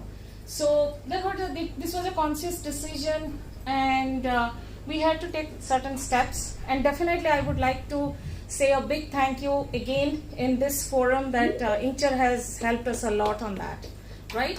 And all of our partners, and definitely we have not seen any reduction in the business commitment, though we have given that flexibility that please feel free to give the flexibility to your resources if they are COVID impacted. However, they have ensured that our business commitment is not diluted, not compromised. So what I was trying to say is, within that time, there was, the focus was diverted, that let's not work or talk on women in technology because that can be a secondary priority. So when pandemic continued for more than 1 year, I stepped up. I said, no, we have some responsibilities here. Reason? When you are in normal day-to-day office work, generally you go for a certification, you go for a course, you go for some other kind of role, you change your career track, you change your location, so many things you do, right? Now, because pandemic is running for more than 1 year, are we going to dilute all those things? No. So what we have done is, we have consciously changed our focus from doing something new to how can we keep the skills upgraded? How can we keep our women associates updated, whatever is required? Hello Team Incture. I'm absolutely delighted to be here virtually with all of you at the launch of the SAP. Sorry about that. So what I'm trying to say is, any point in time, do not dilute your focus. Keep your focus on, and there is nothing which can stop you. But yes, there will be challenges which will come in your on your way. So those are two things I wanted to repeat. Be comfortable to be uncomfortable and live your dreams. Stay determined even when challenges comes in. I'm not talking about anything else like on retail and all. I think that's it. Happy to take up any question if you have.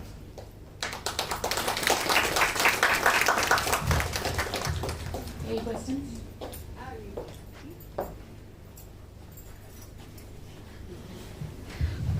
So round of applause for Jayashree. Thank you so much for that journey.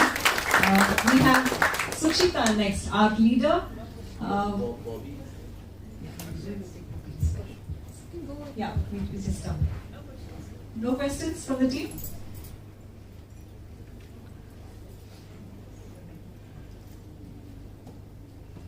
Jayashree ma'am, how would you differentiate the good things that you saw in Accenture and Walmart? Is there been a, which will you place higher, or what are the things that you think are good for diversity and women in general? No, your question is overall comparison or related to diversity? No, I mean, I can answer both of them, by the way.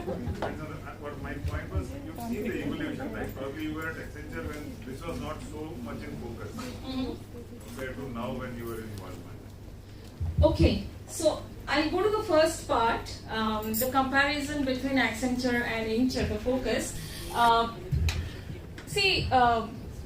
Incture has its own DNA. We want to focus, we want to create our brand. This is what we want to be known for. This is what is my signature when I say in Incture, right? That's what I mean. I remember from one of my group CEO from one of the market, in the evening 5 p.m. we got an urgent requirement, and by the time I was doing the detailed analysis of it, when to start, what is required, and etc. I think 9:30, I give a call to Ganga that this is what is coming out required. You will get it by tomorrow. This is what is called as a commitment and the trust that I can go back to my business, right? Because everything is related to an ROI, right? So I'm not saying Accenture doesn't have it. See, what happens is, what kind of brand, if you have everything and you have the scalability, you have more flexibility, right? But when you have your specialized skill, you do not get into the scalability, but you are focusing on your DNA, that matters a lot. That's the reason even with a Fortune 1 company, with a $600 billion company, Incture is still one of our preferred partners, right? That's one difference. If I want to talk about the focus on diversity and all, that's interesting. Again, so when I was in Accenture 2 years back, the goal is 2025, they want to be 50-50, right? Gender diversity. Very good, very nice, but it has to be at across level. See, getting diversity within 6 to 8 years experience is easy. Not easy, but it is possible. Believe me, when you go to boardroom, then you see the difference. You create the chart, you go to any corporate, even in Walmart, we are also struggling for that. When we look at leadership, that's where the number gradually decreases, right? So the major difference what I'm seeing, again, there is no offense, I appreciate the focus. Every organization has their own focus, there is nothing wrong or right. But here, the way the focus is, it is implemented and it is across all level that I'm seeing. I work with Dipti, I work with Suksita, I'm meeting here a lot of women out there. So I can see it's as an, not something which has to be talked in boardroom. It is surfaced, right? And with a 15 years org, with whatever strength you have today, looking at this percentage, I think that's amazing, right? Any other question? Yeah. Sure, please. So when you look at diversity, especially when you are speaking in the boardroom, do you think it is something to do with women also, that they don't value themselves enough that they think about and get there?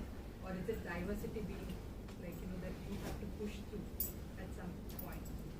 No, it's not like that. Like I was talking about, when you accept the challenge, yes, I know that if I'm going to step up, if I'm going outside of the door of my home to work, I will definitely have 10 challenges. You accept that. You know that there are challenges. It is not going to be rosy or pinky, right? So that time the woman knows it. When I'm entering into boardroom, I know that there will be 5 questions. Yes, there are stereotypic thoughts. I will not name the corporate. I respect all my previous companies, but I want to give one story out there that whenever they come, the delegates will come to India, to Bangalore. Just what, in 2 days' time, our clothes get dusty. This is what is a dusty place. I said, okay. So why you coming here? You tell your board of directors to take all those 3 research centers across globe. You are 100 years plus company. Bangalore is the only center where all three verticals research happens. All major innovation happens from Bangalore. Why is your board of directors have taken that decision? You can go to US, you can go to any other place. Nowhere in the world they have all three verticals research center. Only in Bangalore it is there. So what I'm trying to tell you is, it always depends how you position yourself, right?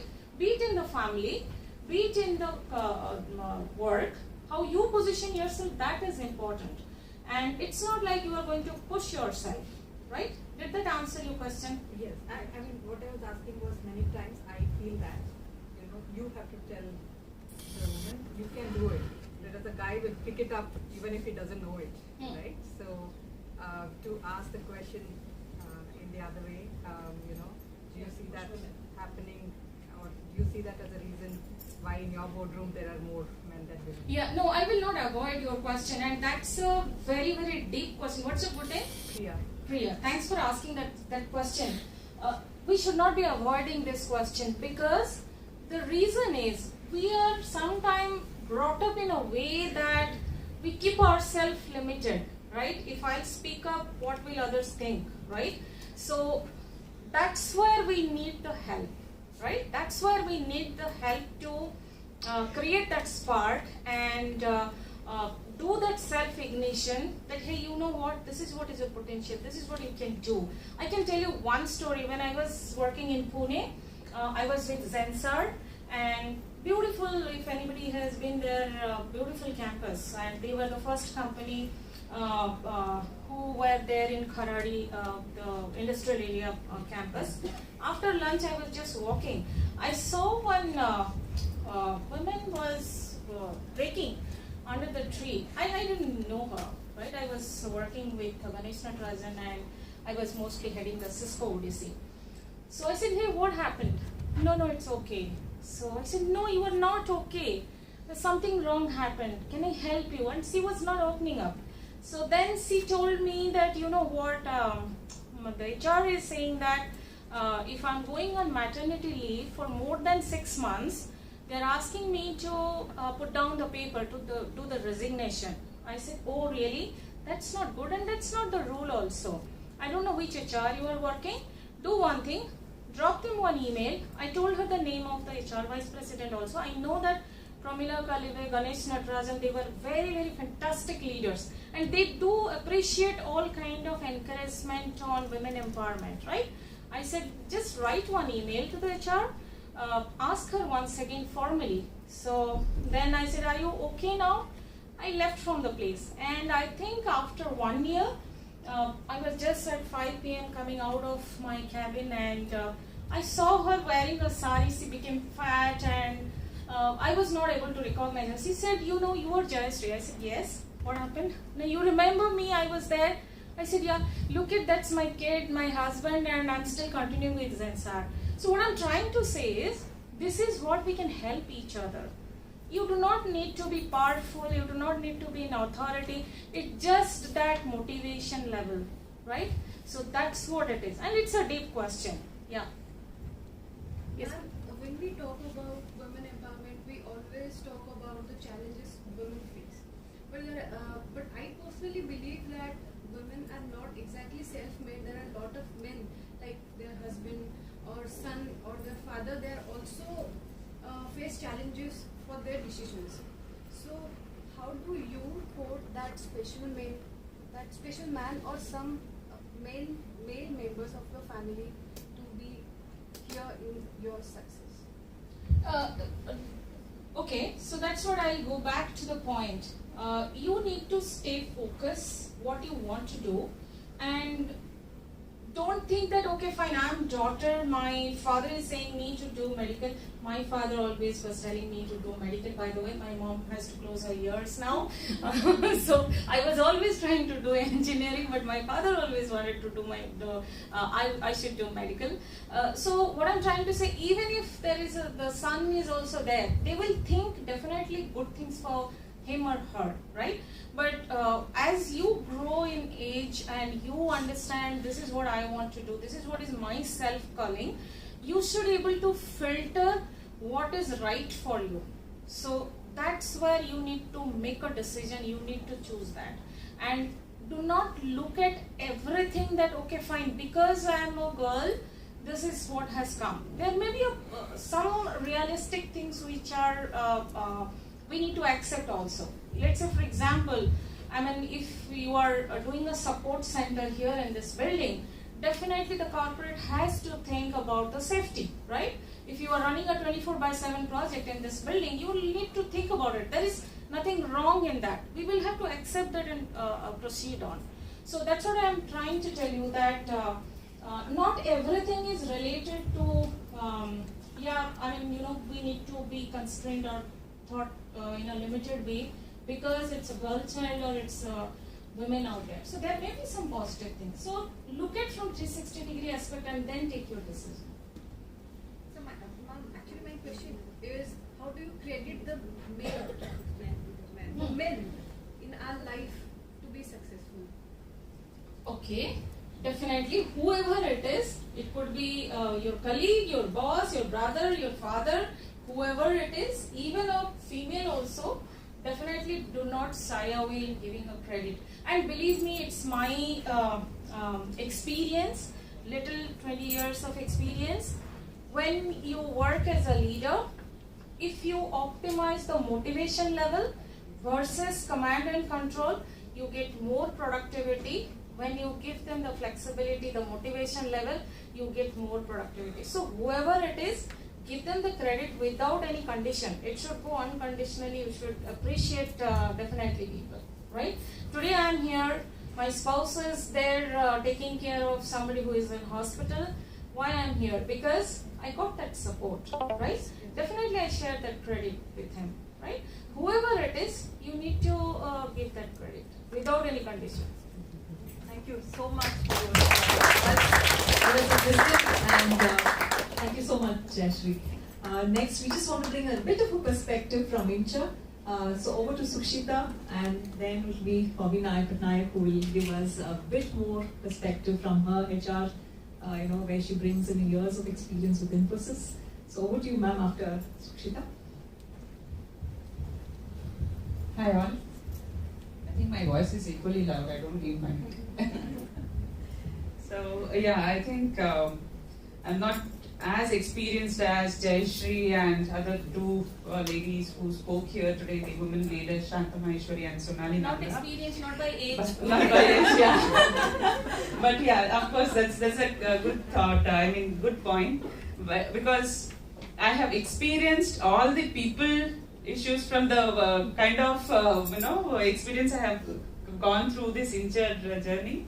I think I can face it. There was a time where we had to sit with HR team and redo some of the policies which are employee friendly kind of a thing.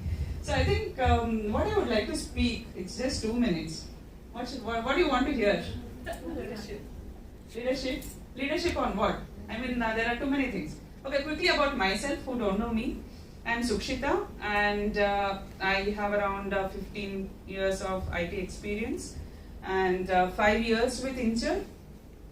Especially with Incture, I joined as Associate Quality Manager February 1st, 2016, and the journey is just going up and horizontal both.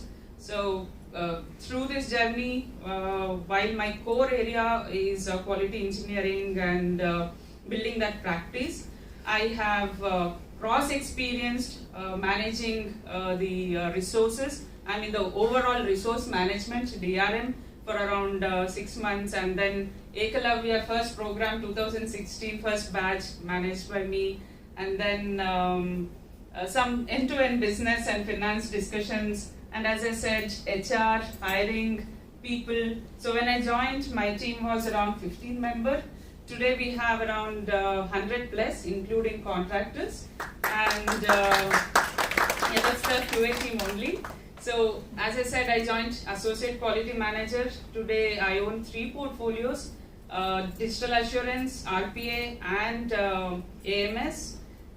3 portfolio, 1 person only. And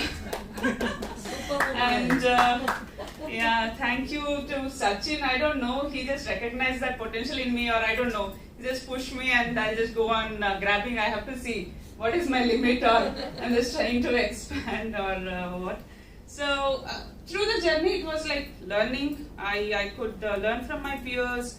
I did learn from my team members, and I did also learn from my family. As Jayashree rightly mentioned, family is equally supporting, and they also teach us. At times I might go back and literally cry.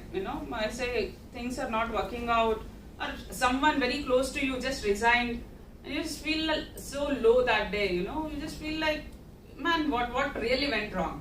You did support that person so much, and I would share that with my husband or with my mother-in-law also at times, and then they give some pointers. What, try these 2-3 things, or you might have to play it some other way around, reverse psychology and all that. So maybe like those management few things I also learned from my family, who continuously support me, and have been transparent enough. So I don't say like as Bhagichi sir said, there is nothing like success mantra, but few of my qualities are, which I try to inherit in my team as well, is being proactive. That's how I try to cover all this portfolio management, right? Like I try to quickly, see what would be the work which would come right next day. Like today, I had a discussion with Jayashree. We want some hybrid team and all that. So back of my mind, I'm just thinking who all to contact and how quickly Monday I should start working on that, right? So being little proactive and clearing your queue, right? And as women, we are known for that. We know, like when there is some Diwali festival or some festival, we are very well known. Like we know right before puja what all is required. So if we are doing that at home, why not at work? So we know how to clear the queue and do not keep that in the backlog. And confidence. So I think that came from my mom or from the family. They kind of pushed us enough in our school days. We were performing on the stage and all that. However, be confident. And confidence comes when you are honest or transparent, or you share things with your peers or reporting managers, right? As simple as, if you are going through some low, emotion as well, you share it with your colleague, irrespective of, male or female. We are all quite mature now. It's not like, "Arey, ye kya sochenge?" Everyone has a family. They also have a kid. Everyone knows what a human body would go through, right? So you don't have to be hesitant at the workplace. So you can just share things with your peers, and they would, morally help you. And I think being all that has helped me, and I'm trying to continue to be the same. So any question, I can take it, one or two, and I'll hand it over. And then all of the women who are planning to come back to work, I really, I'm so much proud of you, and I admire the courage where you are at least mentally ready to come out of that comfort zone, right? So that's very, very important. From that day-to-day work and the personal commitment to come back and get into your passion, to get back to that mode of working is, that decision in itself will take a lot of thought process and the confidence. And for all of you who have made that decision, we are here, we will help you out and explore your potential. So like Sachin and my peers here, the way they have found some potential in me, we will also do the same to you. We will also try to push and see what all are different leadership quality you have. It's not like one thing, right? Leadership is anything. It can be at work or at the technology or some non-technical area as well. So we have that great team who can identify. If not, Sachin has that great skill to identify ki kisse kya karwa sakta hai, and he knows how to make leaders. And he gives those opportunities also. I think Well said, Sushita. So from the outside world to what we have in Incture, led by Sachin, I think the women are really excelling, going to the next level in terms of their careers. In that short note, I would like to hand it over to Bobby Patnaik, who is from Infosys. Let's learn her from an HR perspective. Ma'am, thank you so much for coming. Thank you so much for the opportunity. I'm really quite impressed, to be honest, at the outset. Just hearing so many fabulous women in technology speak about their experiences, right from my earlier speaker to Sonali to Shanta to Jayashri, incredible stories. And I think Soumya, my colleague and friend, we were sharing notes that, kind of stories that were spoken, the kind of journeys that you all have taken, fantastic, incredible. I'm feeling proud beyond measure. I'm also feeling proud for another reason. I think years back, Unilever or Hindustan Lever as it was known, used to have this saying that they were proud because they had spawned so many CEOs across the globe. Professionals from Unilever who left and then went on to become CEOs and CXOs across the globe. It was a moment of pride for them because they had spawned those leaders. Today, seeing Jyoti take on center stage at Incture Technologies, Jyoti, for me, for Soumya, and I can say for all of Infosys leadership, it's a moment of pride.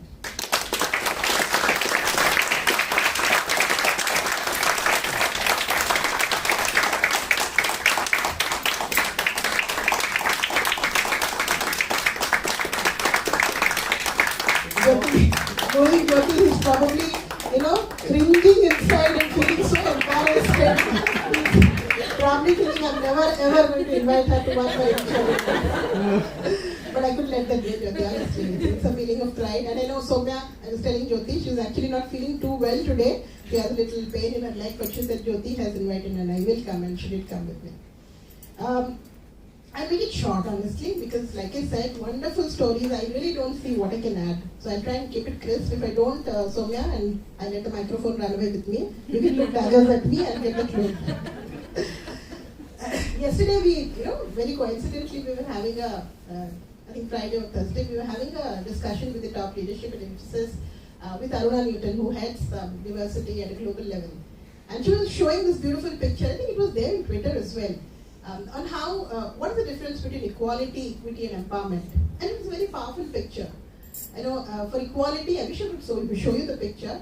It was 3 people, standing, and all of them having the same barrier, and obviously the shorter person, the child, could not see beyond the barrier, and the taller person could see, and so on and so forth. For equity, what they did was they gave a stool to that person who was shorter, or a child, so that you are giving something to the person who's held back because of some natural or ecosystem related barrier. So that was equity, right? You're giving everybody a common chance.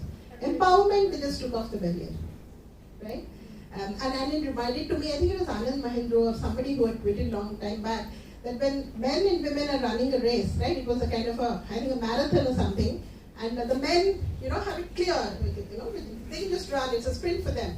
And for women, there are multiple barricades, what are the hurdles that you have to jump over. The first hurdle was the marriage, second hurdle was the kid, the third hurdle was the spouse relocation, the fourth hurdle was the in-laws falling sick.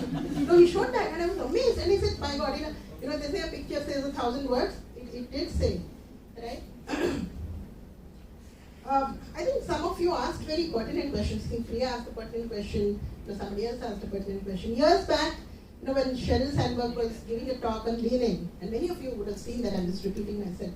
She had this powerful message, okay? And she said, in Facebook, there was this lady who had come to her for a conversation.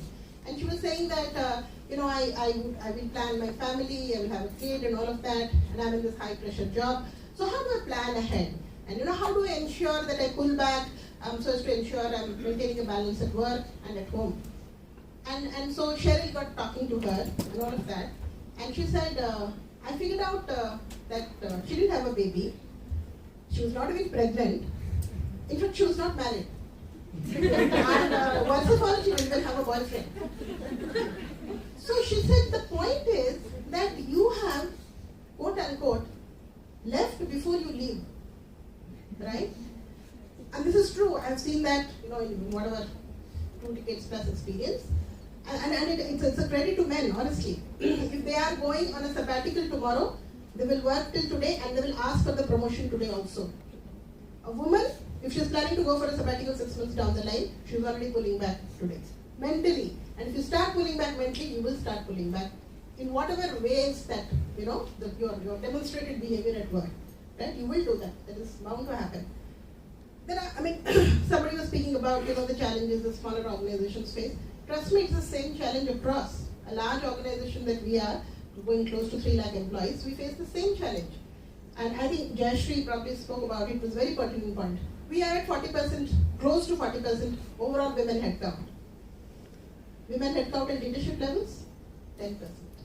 Please keep those numbers in these 4 walls. And it's not for lack of trying, right? And I think somebody spoke about it. Is it that women do not put their hand up? I think Priya probably, or somebody asked the question. Yes, we do not. That is the sad truth. And there could be hazard reasons for that. I'm not, discrediting. I could have issues at home, I could have professional problems, I could have very subliminal bias with my manager. There could be all those issues. But at the end of the day, do I not put my hand up? I don't put my hand up. And if you go through studies, empirical studies have shown that, so there was this test which was done in a class between boys and girls, and the same test was administered to both of them, right? And irrespective of the outcome, both the boys and the girls were asked to opine or give a poll on how much would you score. Okay? And turned out that the average scores of both boys and the girls were not very different. But what was different? The men expected a much higher score from themselves, and the women expected a much lower score from themselves. You already undercut yourself. You don't even expect anything from yourself. If you don't expect anything from yourself, why would anybody else expect? Right?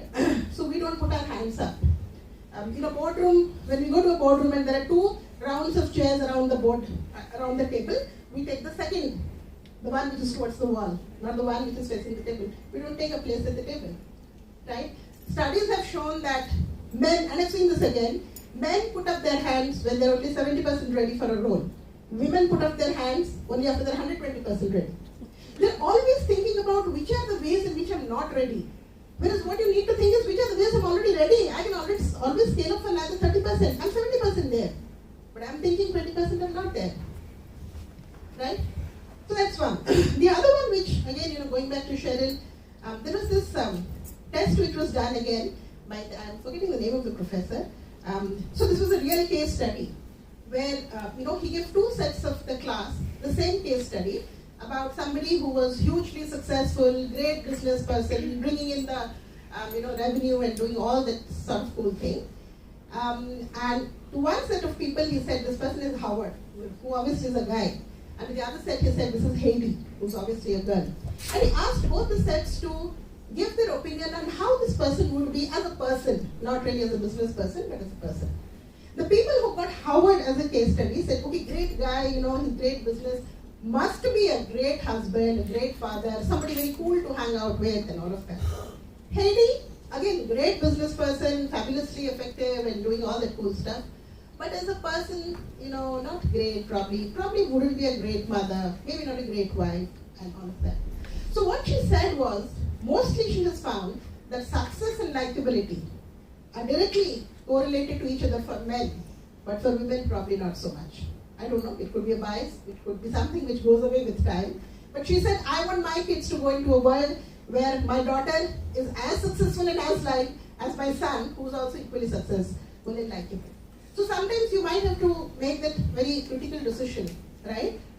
If it's a trade-off between being successful and likable, which one do you want to be, right? And there is no success mantra like somebody said, right? You want to be more likable, want to trade it off for success, it's your call, right? At the end of the day, it should be about the ability to take your own call, right? Not about there is no template per se of how to be, I personally feel that, and I think a lot of you will agree, men leaders and women leaders are not really very different in this style, right? It's what comes to you normally, naturally. If you do that, you are a good leader, right? I think that lady there raised a very pertinent point saying, how do we give credit to men who are in our life? And I think Jeffrey answered that you should give credit to anybody who comes, right? The other part is also, the flip side of what you said is also that women are always giving credit for what they have done in life to everybody else except themselves.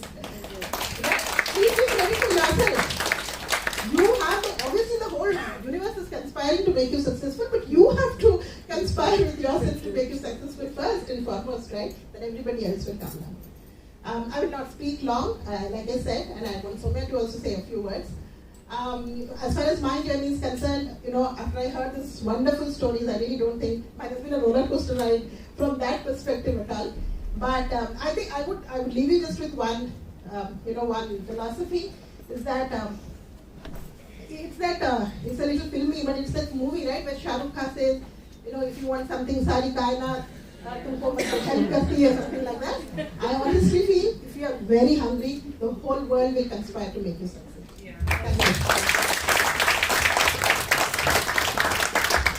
I really like that last quote. Yes. Yeah. Thank you so much. Some questions for ma'am. If you have. Before we hand it over to Soumya Mahapatra, yes? See, all questions answered. All questions answered. Yeah, a round of applause for your I just wanted to take this opportunity to thank Infosys leadership team, including Bobby, Jyotir, and a lot of other Infosys leaders who have built the IT industry ecosystem in this city, gave us the clarity, confidence to build on that, right? I really need that. Thanks a lot. So another leader from Infosys giving us her perspective of leadership and technology. So over to you, Soumya. Thank you. I'm not a good speaker, let me start with that. And leader, yes, I am. Okay. And probably so. Okay, let me, I think a lot has been said. I'll just give a quick intro about myself. I have 20 plus years of experience spanning across two companies, TCS and Infosys. My journey, I'll say in 3 words, has been learning, unlearning, and relearning. Those are the 3 words that have spanned my professional as well as personal career. Because why I take them together? Because I agree and disagree with what Shanta, Sonali, Jashi, and Bobby, and I'm not able to say Shukshita. Okay, sorry, I'm very bad with names. So have said. I feel that there are 2 genders. There are multiple genders. I'm sorry. I have to be politically right. There are multiple genders. There's no gender bias. That there is a social conditioning that exists. So I think we are made different. We are emotionally different. We are our IQ and EQ is different, and we are treated differently as we grow up. We have a long way to go as how we treat our sons and daughters to make that equality, equity come up in the society. But until then, we are all different. So yes, we now have women leaders to look up to as a role model. But when I grew up in my career, I probably hardly had any to see how somebody sits in a boardroom and behaves. So yeah, I don't know what is right and wrong. But I wouldn't shy away from accepting my weaknesses at any point in time. I think my strength lies in accepting my weaknesses and working around it, rather than not saying. I have been tagged as my managers as that mommy who is not available at 5 o'clock, because she has to do that for her daughter or something like that. So I have been tagged like that, and I don't mind it. I'm still not available from 6 o'clock. I have my yoga. I have to do it. One more story I'd like to share, how our journey spans out. I joined a marathon. Okay, I was like 75 kilos a few years ago. I wasn't a sports enthusiast. I've never done any kind of sport in my childhood. But as I grew, I'm a foodie. I'm a hardcore foodie. So I was like 75 kilos. What do you think my weight will be right now? You really want us to answer that? Yes, I'm okay. I don't mind telling my age. I don't mind telling my weight. I said weakness. You can speak out your weakness. It's okay. So anybody wants to take a guess? 60. You got it right. 60. So yeah, my journey of 15 kilos loss started a couple of years ago.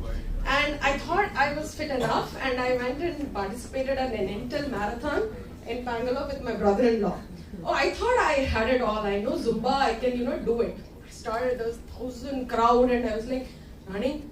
I was courageous enough to just participate for that 5 kilometers, and I was scraping towards the end to make till the last. But I was like, boss, isse nahi hoga, kuch aur karna padega. Then I started my unlearning Zumba and relearning aerobics, strengthening my strength, getting my strengths, building my core strength. So last week, me and Bobby were in. She's my partner in crime. I pulled her into my yoga journey as well now. So last week I was in a cyclothon. Okay. So I have learned, unlearned, relearned. I'm into yoga, core strength. I do abs. I do a lot of stuff. Okay. So now I'm into the cyclothon. The cyclothon starts. I'm in the front bench. Bobby said we were backbenchers. So marathon, I was the backbencher. In the cyclothon, I'm in the front, with the cycle and all. We start a herd, like 100 people from Infosys. We all start. Shikhar Chandi route. Anybody here from Bhubaneswar? Shikhar Chandi route? Oh my God, everybody is gone. Everybody is gone. And I'm like, will I be able to do it? I was unsure again. Okay, I took a step, but I won't walk. I won't come. Okay, I first did one thing. I got down, took a selfie. If I'm not able to make till the end, at least I'll tell my daughter I was here. So I first did that. Then after a lot of courage, I went back onto the cycle and found a voice telling my head, inside my head, shouting, you have to do it. And I thought that was my trainer, Shweta, shouting at me, Soumya, you can do it, Soumya, you can do it. And then I started again. And by the time few more people came, and we started cycling, then I again, in between, I got lost. I was alone. Some people stayed back. Bobby was there. Bobby was also there. She joined in between. Then I don't know where Bobby was. By the time I reached, I was feeling like, boss, ab kar diya hai, And when I reached, I thought I would be like the second or third or maybe, somewhere in the middle. But to my disbelief, I had a crowd standing there. Where were you? I was like, oh my God, ye kya ho raha hai? Abhi bhi but I'm not the first. I have prepared myself so much. Still, I'm not the first. I'm even the second, not even close third. There was a big bunch of 50 people out of 100 already there. But the exhilarating point there was, I was able to make it to that point. And I was so happy with my success that I even forgot Bobby and where she was. And then Bobby came in after some time. And I thought that, chalo, we have made it. So just out of that, the crux or the moral of the story was that I did not give up. I knew I had to work on my weaknesses and make them my strengths, right? So I had to do a unlearning in between, relearning, and then trying. And when you get there, when you finally get there, the achievement, the success is all yours. So that credit part, even I agree with Bobby, please start crediting yourself. The whole world conspires for your success or your, failure. Doesn't matter. Be yourself, be happy with your decisions. And if you're happy with your decisions, no matter what, a happy you will keep a happy family. A peaceful you will always have a peaceful family in the background. So you will have a peaceful, and somebody said family baggage and all that. Yeah, please try and avoid all the negative words out of your dictionary. If you keep the words positive, if you keep the connotations positive, it will always have a positive impact on yourself, on people around you, even if you're the only woman leader in the entire boardroom. That's okay. That's okay.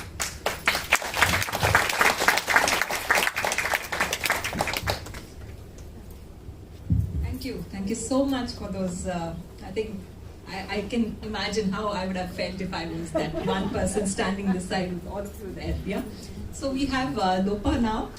She is in a hurry to leave, but so over to you, Lopa, who is also the Chief Operating Officer at the Entrepreneur Park. Thank you for coming here. Over to you. I prefer standing there. I have a habit of dropping things and drop this mic. This mic. Feel STPIs.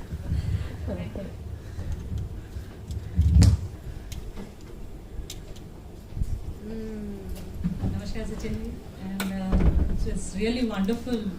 After this devastating pandemic, it's so lovely seeing everyone in person. When we shifted here this January, including me, we were just 3 women here. So I used to, and in this floor I was only one. So I used to think, okay, no washroom talks, nothing at all.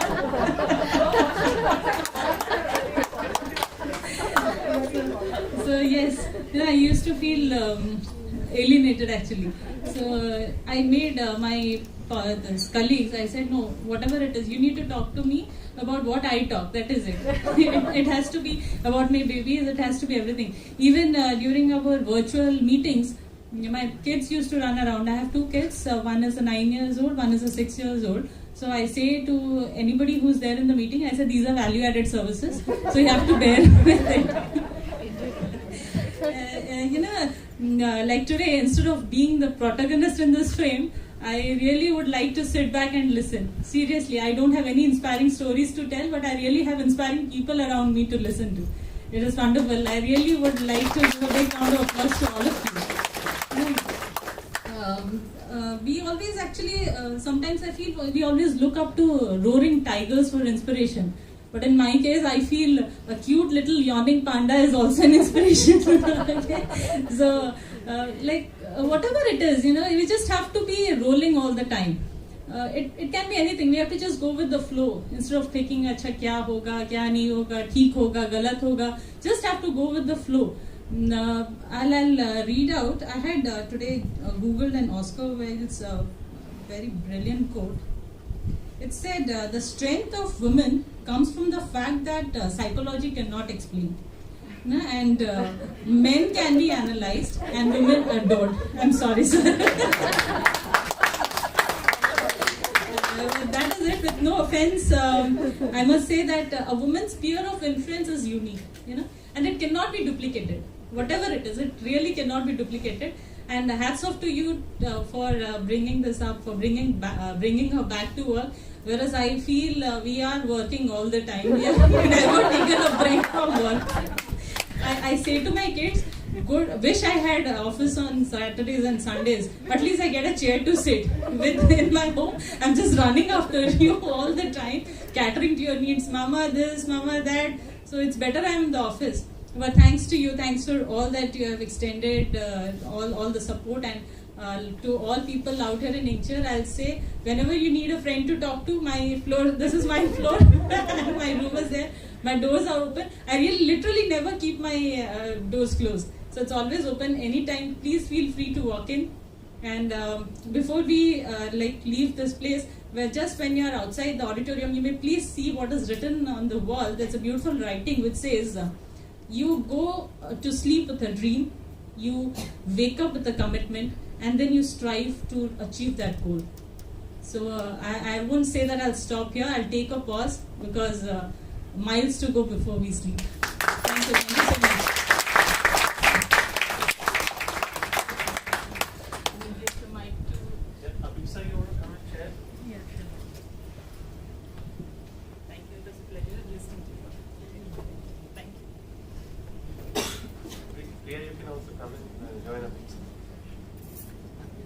Hi, I'm Abhipsa. I work with Infosys for now. My first company and the only company so far. I think I'm audible. Audible now? Okay. So 19 years of experience in the IT industry, straight out of college, still continuing with Infosys. I'm Jyoti's wife, by the way. I'm no leader, definitely not a leader, but I'm a good friend. Professionally, personally, both. I am the agony aunt to everyone in my family. And in Infosys, my professional life, it has spanned through multiple roles. I joined as in the delivery section, managing a healthcare client, Aetna, followed by which I had my daughter. She's also in the audience. So I took a maternity off for a year, and then I moved on to a marketing role. I don't have an MBA. I just started writing case studies. One of my bosses recognized that you're writing well, you should get into marketing. So that's how I went into marketing, and I did really well there. That's what my bosses kept telling me. Then I took a part-time off when my daughter started going to school because I wanted to see what she's doing and what not. So post that, I took a break again, and I moved into another function, which is strategy planning and operations like Soumya. Marketing was getting a little bit time consuming for me, so I thought I'd take a step back and move into some other role. So that's where I got into. We have heard a lot of stories from everyone. Mine is probably not as inspiring as anyone. And Soumya, you're a good speaker. You mentioned that you're not, but you are a champion, I must say. So I just want to say two things. One is we need to have a guilt-free life. अगर कुछ नहीं आता है तो नहीं आता है. It's okay. Till date, I mean, it's been 18 years of my marriage. I didn't know how to cook literally until the pandemic began. I have had a cook forever, but since the pandemic, I didn't have a cook. So I started cooking, and I know, okay types cooking now. I still cannot make round rotis, and Jyoti still gives me the creep behind my back when I'm making the rotis, checking every time whether it is, flaring up or not. So ठीक है, रोटी नहीं आता है. My father-in-law is a darling. He never complains. जो भी है, he will have it. He does. But now I've started making good rotis as well. So I'm good at that. What else? Yeah, guilt-free. You should never be, guilty about not knowing something to do. It's okay. We are humans. We are simple human beings. We cannot please everyone at every point in time. So it's okay to, if somebody is not pleased with you, it's absolutely fine. You just need to know that what you are doing is, the right thing to do. If you know that what you are doing is right, just go with that. And most importantly, prioritize. You need to know what is important for you. If at some point in time your daughter's education is important to you, it's okay. You can just, talk to your, like a lot of people told, you need to be very frank and, very free and frank with your bosses. You need to tell them what is happening with you personally as well as professionally. So just do that. Everyone is there to support you. You need to have a, build that support system, ecosystem as well. Shanta was also mentioning that. That's also very important. Believe in yourself and make it happen. Nothing is rocket science. All of us can do everything we want.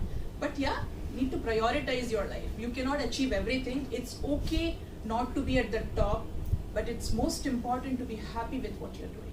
Absolutely important. Thank you. That's all.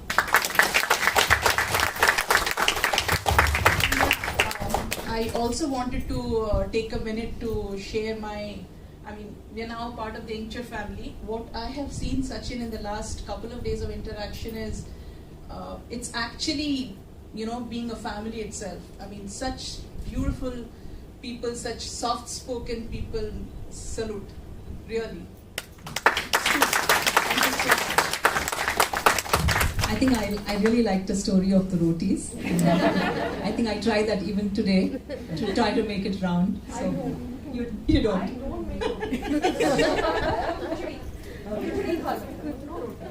So I think a lot of heartfelt, experiences, and this is what all of us are about. Thank you so much. Now over to Priya to talk about the leadership.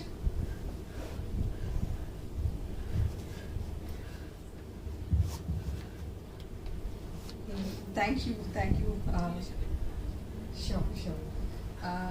Yeah. Or anything that you associate with.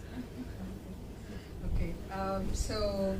My name is Priya, for those who don't know me, and I've been in the industry for 16 years now, and 5 years in Incture, and it has been a great experience. I think, like Sukshita mentioned, and because the forum is for women, I'd like to acknowledge, thank you, because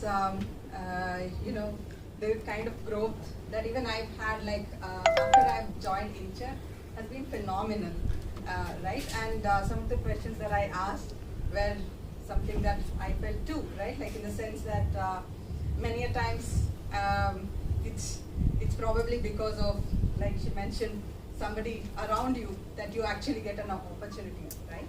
Somebody says, go ahead and do this, or it's probably something that you need. And thank you, Sachin, like that. We've got so much encouragement like that, right? I remember I joined as a project manager in Incture. like Sukshita mentioned, right now I have to count the number of portfolios on my fingers to arrive at it. And the team has exponentially grown. I lead mobility, user experience, and certain key accounts in Incture. And every time I would go and there would be a conversation, and we would discuss about something that needs to be done. Then Sachin will say, okay, what do you need? Okay, do you need this kind of people? All right, go ahead and hire them, right? Like, go get them, right? What is stopping you? And it's actually, confidence like that actually builds the team, right? Today, I've had so much conversations with my team where I say, okay, what's stopping you?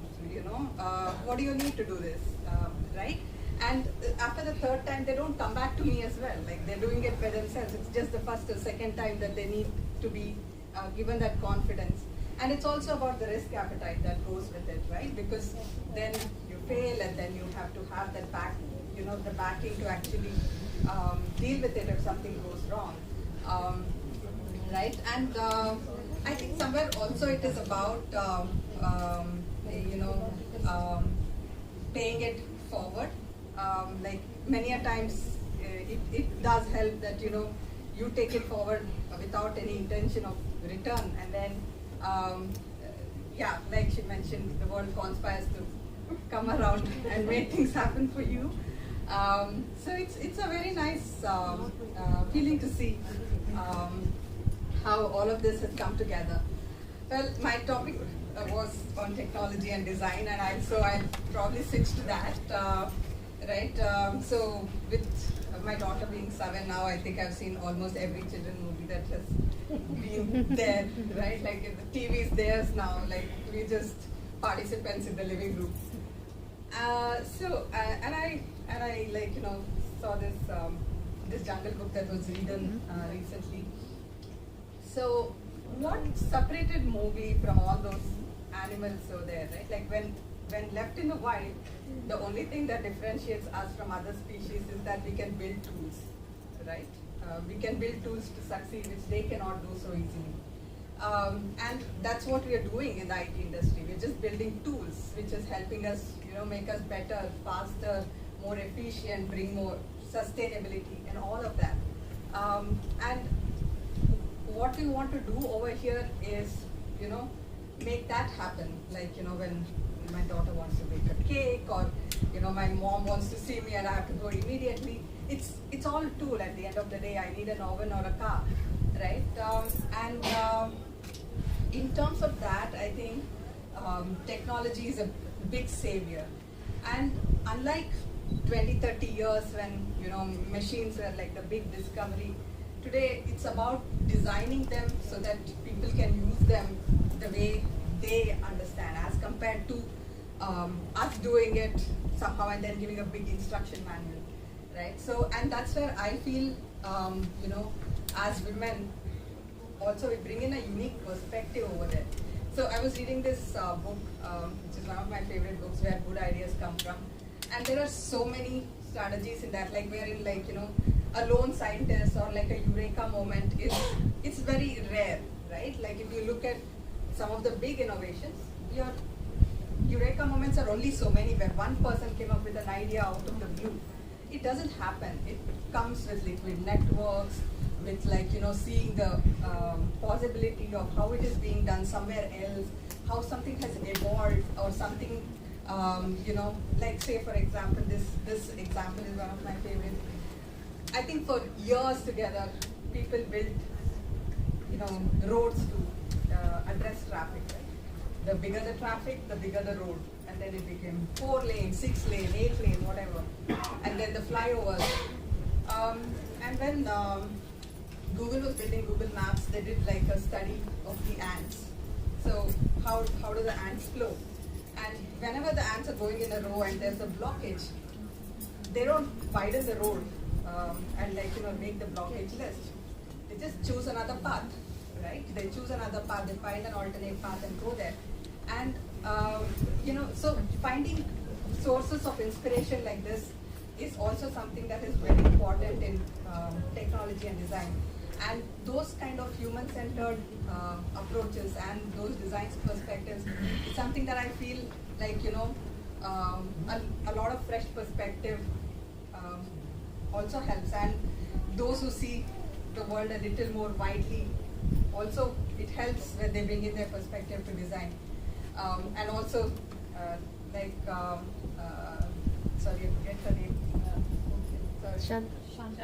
Shanta Mahe. Lopa mentioned. Yeah, the conversations that happen in a washroom, or like, you know, all of those are important to get in good design. So, yeah, that's 2 cents of my perspective over here, but I'm really happy to see that, you know, we will do this program. I mean, we will continue this program with more women, and it's really nice to see fresh joinees as well. And thank you, Sachin. And thank you, Priya. Thank you for that nice talk on the note. We end now with two of our people in waiting for a short 2 minutes. Will be Sthiti and Ishishri. If you both can come together, we'd just like to thank you for coming and say a few words in concluding. I think the women have really spoken, and thank you so much for also being here. Thank you so much. Okay, I'll make it very short. So many people have spoken so many stories, and been hearing all these stories. So it makes me very happy. First of all, before I start, I would like to thank Incture for giving this opportunity and taking this women back to work. Like when all these people who are they have certain dreams, right? The women who are actually taking a leave and taking all these taking off for so many years, and they are getting back to work. It is a very good initiative by Incture, and I would like to thank Incture for doing this, giving this opportunity to all these ladies. Before I start, I'll just have a quick introduction about myself. I'm Sthiti Mishra. I am in TCS for more than 20 years now, and I'm heading here the payments team, banking and payments team. So I started my going about my career perspective, like technology journey in TCS. It's a long journey, right? So I start with I was into the latest technology, which is Java. Okay, when I joined TCS, and from there basically I to a big city from a small town. It was a surprise to me. But then when I talk about my journey about in TCS, it's going to be a long journey, and with that, you said very well, like all these hurdles we have in life, like starting with marriage, kids, all these things come into play. So that way, I had also all these things, and I got married to defense officer, okay, who was always in a transfer, and every 2 to 3 years we got that transfer and everything. So thanks to TCS, who gave me opportunity to continue further, and they used to listen to me in various things when I asked for location transfer, etc. They used to give that, and then work from home was not very that time it was not a non thing. Okay, now pandemic has taught us all this work from home, etc., which people are going. Young generation is getting that, right? So that way we are this opportunity we should always take this as an opportunity, and for the young generation who is going to go for a break, after the break they are going to go for new career opportunities, they should take that opportunity and go ahead. So I would like to thank everyone who is thinking about changing their career, changing their from comfort zone to coming into back to work, and they should, I should congratulate them for that. Saying this, I should take a leave. Thank you.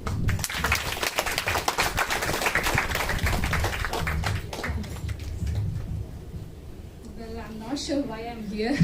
I have only 12 years of experience in IT industry, and so all these 12 years I have been a developer, and I have worked for 3 or 4 companies, and Tesla Motors, now Tesla is one of them. So I have had the opportunity to work for Tesla in Tesla headquarters in Silicon Valley.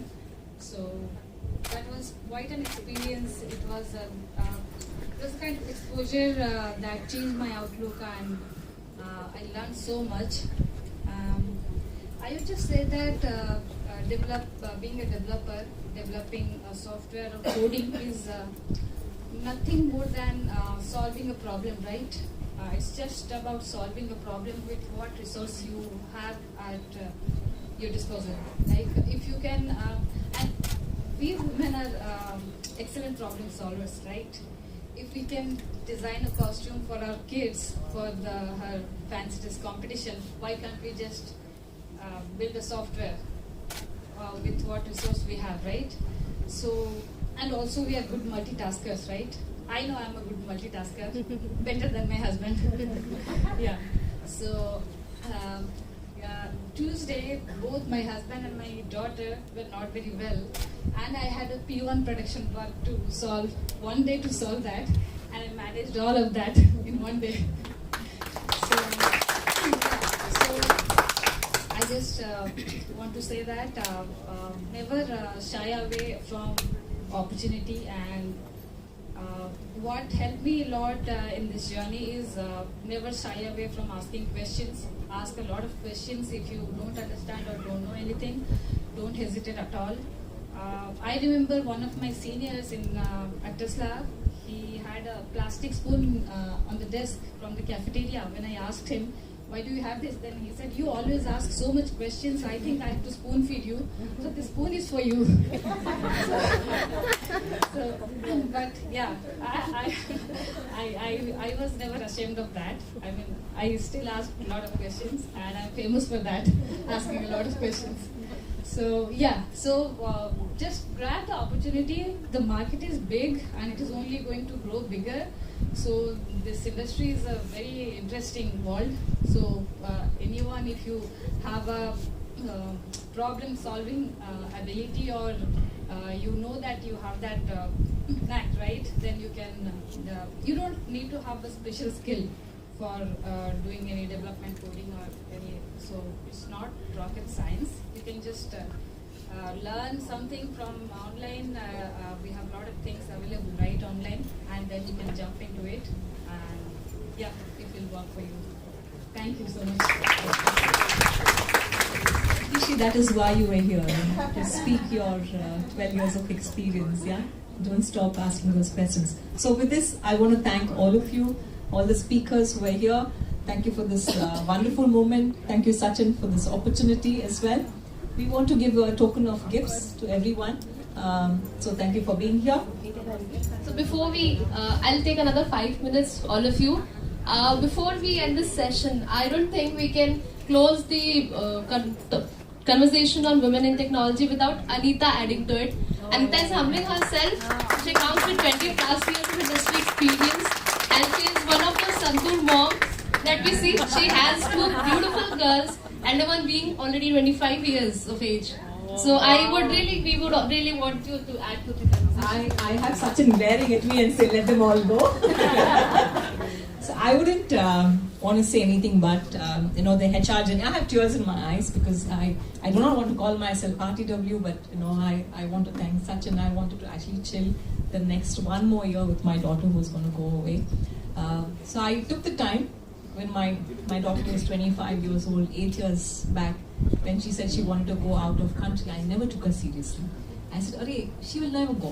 Okay, so important is you spend time with your children as much as you value your work, because you will never get your children back after those 8 years. They will go away. Okay, and I think Sachin resonates that. So when Sachin wanted me to join, I clearly said, "No, I want to take another year's break, and I don't know." And I'm still proud to be here with you talking, still shying away after even 20 years. I think that I will never change. But to all of you women out here and all of you men out here who are supporting, Jyotir, Praveen, Sachin and Rajneesh, all of you who have stood me through this 6 months of journey with Incture, I thank you for standing that ground with me.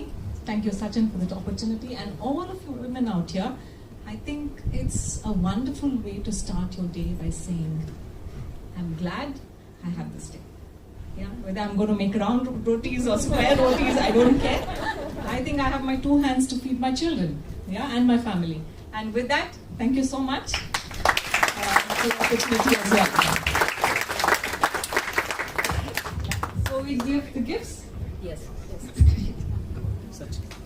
So Sachin, we start all the leaders, please over to the stage. This is your opportunity. Jyoti, Rajneesh, Dev, Vishwa, Ravi, Jimut, Mukesh. We need more hands.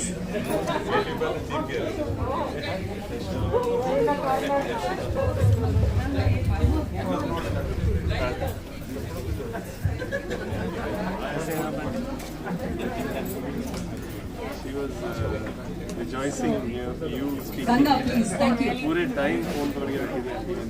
She was taking a picture. I'm proud of you. Yeah, to all the women in the room.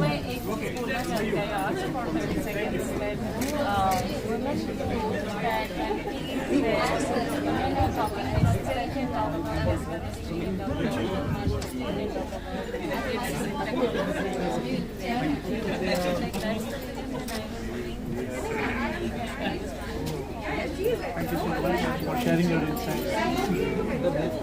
Hey,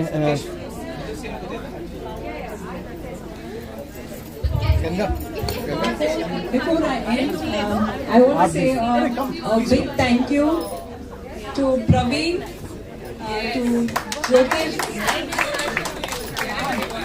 I'll take a moment. A round of applause. Please put your hands together to Sachin, to Jyotir, Praveen, Sam, Ram. I think if I missed out, all the marketing team, all of you here, Rajesh, yes, everyone, Ravi, yeah, Mukesh, the person I always forget, but he's always with the camera, right? Thank you so much for making this digital, center, kickstart its journey. Thank you for being here, and over to Sachin. I'll just leave everybody with just one thought. So it's a little spiritual thought. I hope I'm able to communicate. Since the thought goes like this, right?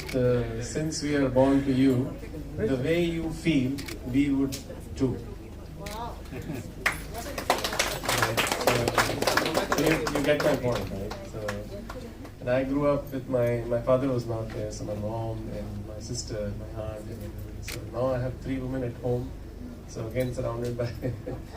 So we really want you to get that, right? The way you will feel, we will feel too. Yeah. Thanks. Thanks.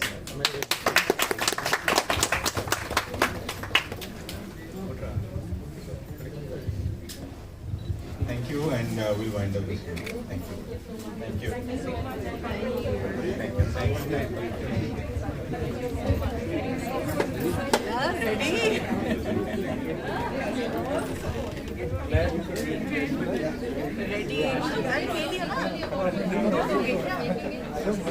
I don't mind taking,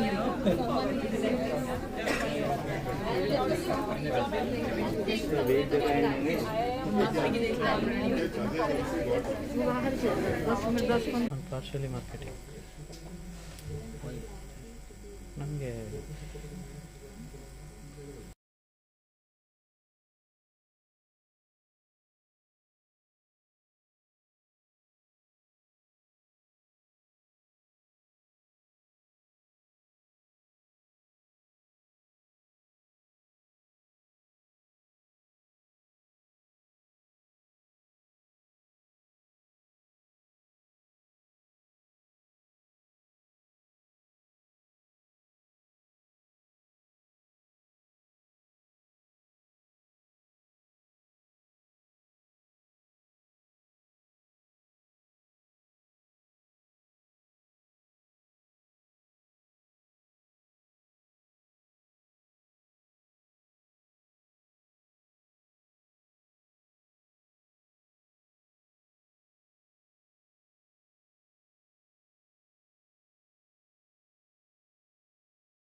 Mic ಕೊಡು ಮಾರು.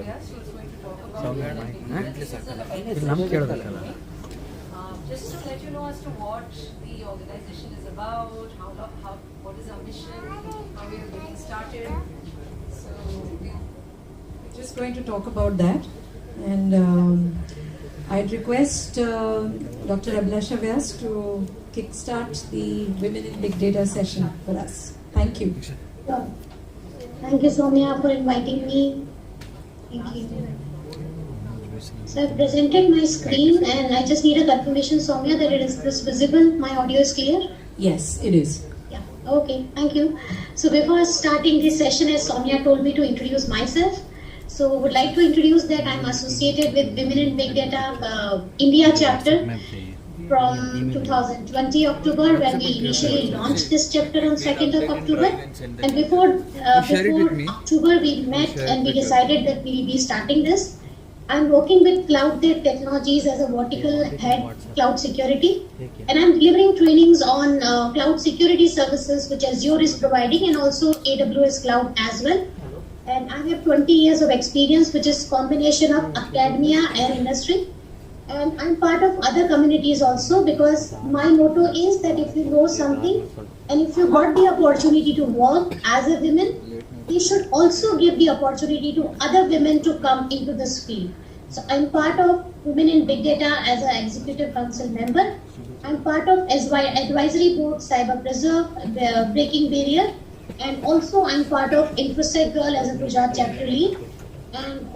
And also I'm member of OWAS, so I'm trying my level best to help other women to come in the technical area. And this is just a one step which we have taken to help the other women to come in the data science field. So today I will introduce you that what India chapter is doing, what is the goal of starting Women in Big Data India chapter, what is our motto, what kind of programs we are working. So this is the outline of my talk which I'll be covering. So I'll be talking about the global vision and mission of WIBD, when it started, how it started, and wherever we have reached. So I'll just give you a glimpse of that. Also, I'll be introducing the chapter and the Executive Council as well. The very dynamic directors of India chapter, Soumya and Ekta, I'll give you introduction to that. And what kind of opportunities we see in India when we talk about the opportunities in big data sector. That also I will highlight a little bit in this presentation. Then, as I discussed, structure and the programs for WIBD India chapter, what we design. So we have a very, very unique structure which is not available in any other chapter across the globe. So what all programs we have, I'll be sharing that, and I'm very, very sure that you all will be very, very excited to take participation in all those programs. I'll be sharing that not only we are taking participations and involving corporate or industry persons, but we are also asking universities to come, because we want to start this education from the university level itself, because then only it is the time when a person is going to decide the career. So if we can train the university student, then it will be better for them to select the career as a data science professional. So we are making the chapters with universities, and then we are training the female members of the chapter. Yes, definitely we are not asking male not to join, but our main motto is to promote females in the university. Then how we can join India chapter, what are the social media handles we have, and all social media handles, the website, everything is managed by the volunteers of WIBD India chapter. Also partnering with WIBD India chapter, what goals we have, and also I'll share a few glimpses of the programs which we have designed and we have executed and organized in last 1 year. So I'll show you all those things. At any point of time, if you have any question, you can post that in the chat, or Soumya is there to answer those questions. So in person also you can discuss your questions with Soumya. So we know that a lot of obstacles are there. Like if I say that, if we talk that obstacles for women in STEM, yes, we know that, because 6 to 12, if you see in this particular chart, so age 6 to 12, 66% of girls and 68% of boys in 4th grade report likely science, right? But if you say age 45 to 65, only 3% of I'll just minimize this. Yes, only 3% of Fortune 500 CEOs are female. Why there is a difference in this particular figure? Because we know that there are obstacles for women. As a woman, if I see that, I also see some obstacles that I cannot travel a lot because I have my family, I want to take care of my kid, but yes, with that I want to make my career also. So similar to that, we see that a lot of women are there, those who want to make their career, but they are not getting this much of opportunity, or they are not getting opportunity to train themselves so that they can get such opportunities. So because of this gap, which we see, so few women in July 2015, under the leadership of Silicon Valley, Intel, SAP, IBM members, female members, they started an initiative in which they decided to come and talk about the goals, job opportunities, learning opportunities, transition in the career. So they decided to discuss all those things, and they started this particular initiative, which is Women in Big Data, with 15 people in July 2015. And if you see the number, because this concept is liked by women across the globe, and not only women, we have a lot of men supporting us in this particular initiative. And if you see, we have 20,000 plus members across 6 continents with 40 chapters. And our India chapter is also one of this chapter. So globally, we have presence in terms of 40 chapters, 6 continents, and the number is increasing. It is just mentioned as a 20,000 plus. But I'm sure that this is a big number which we can show as a community, which is basically conceptualized for helping women to come and take the opportunity in Big Data Center. So Women in Big Data, as I want to summarize, is a global volunteer-driven organization with mission is to cultivate tangible opportunities for women. That is important. For making this and for making this happen, we have a very strong program which I am going to share with you.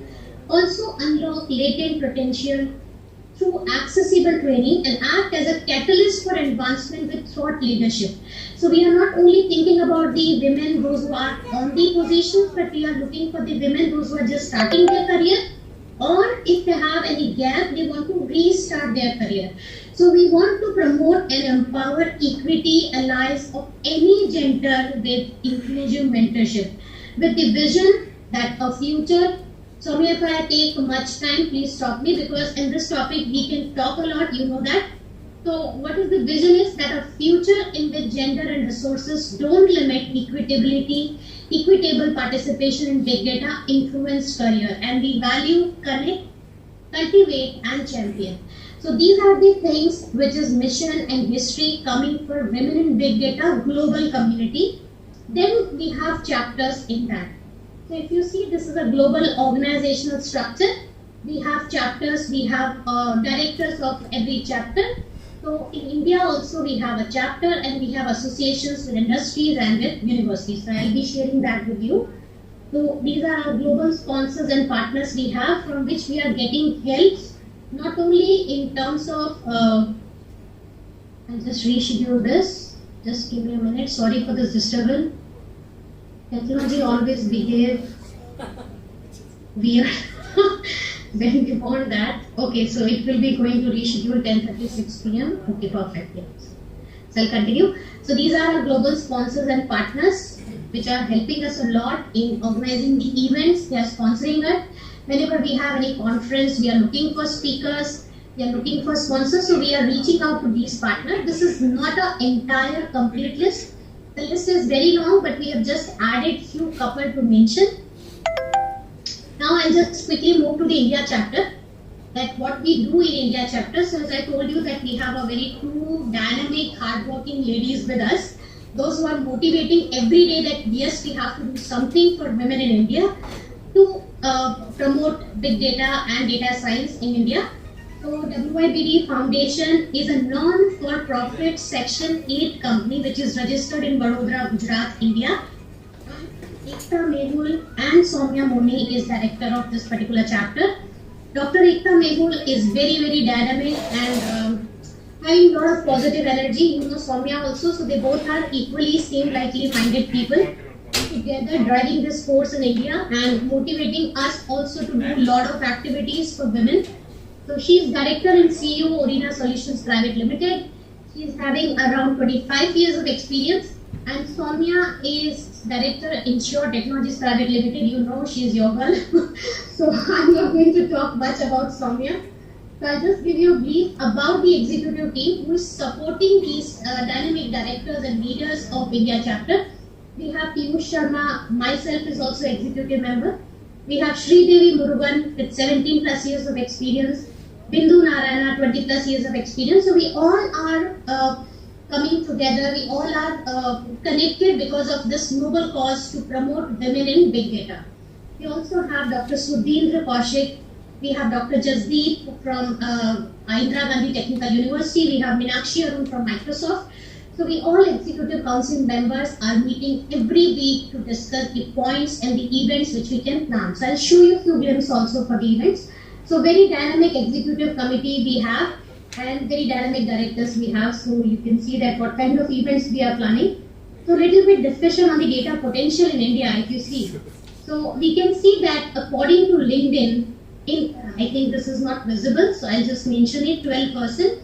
According to LinkedIn in India, 12% and 50% of women pursue data science related career or academia only. And internet traffic in India is expected to increase 4-fold from 21 exabyte in 2016. When we see 2020, we know that this number is like many folds increase now. So there are opportunities because most of the time, as I told you, that obstacle is that women is not ready to relocate. They have their own boundaries. Now they are breaking those boundaries because of the remote work which they are getting. So why not to take that opportunity? Why not to take this data opportunities which is available in India by taking such remote jobs, work from home jobs. So the potential is a lot, but we need to motivate our members to take such opportunities. And we cannot say that you just come and take the jobs in data science. We need to train those members also. But how we can train those people? For that only we have designed the program. So what is India chapter goal is to improve women representation in data and its allied fields across industry and academia at a grassroots level.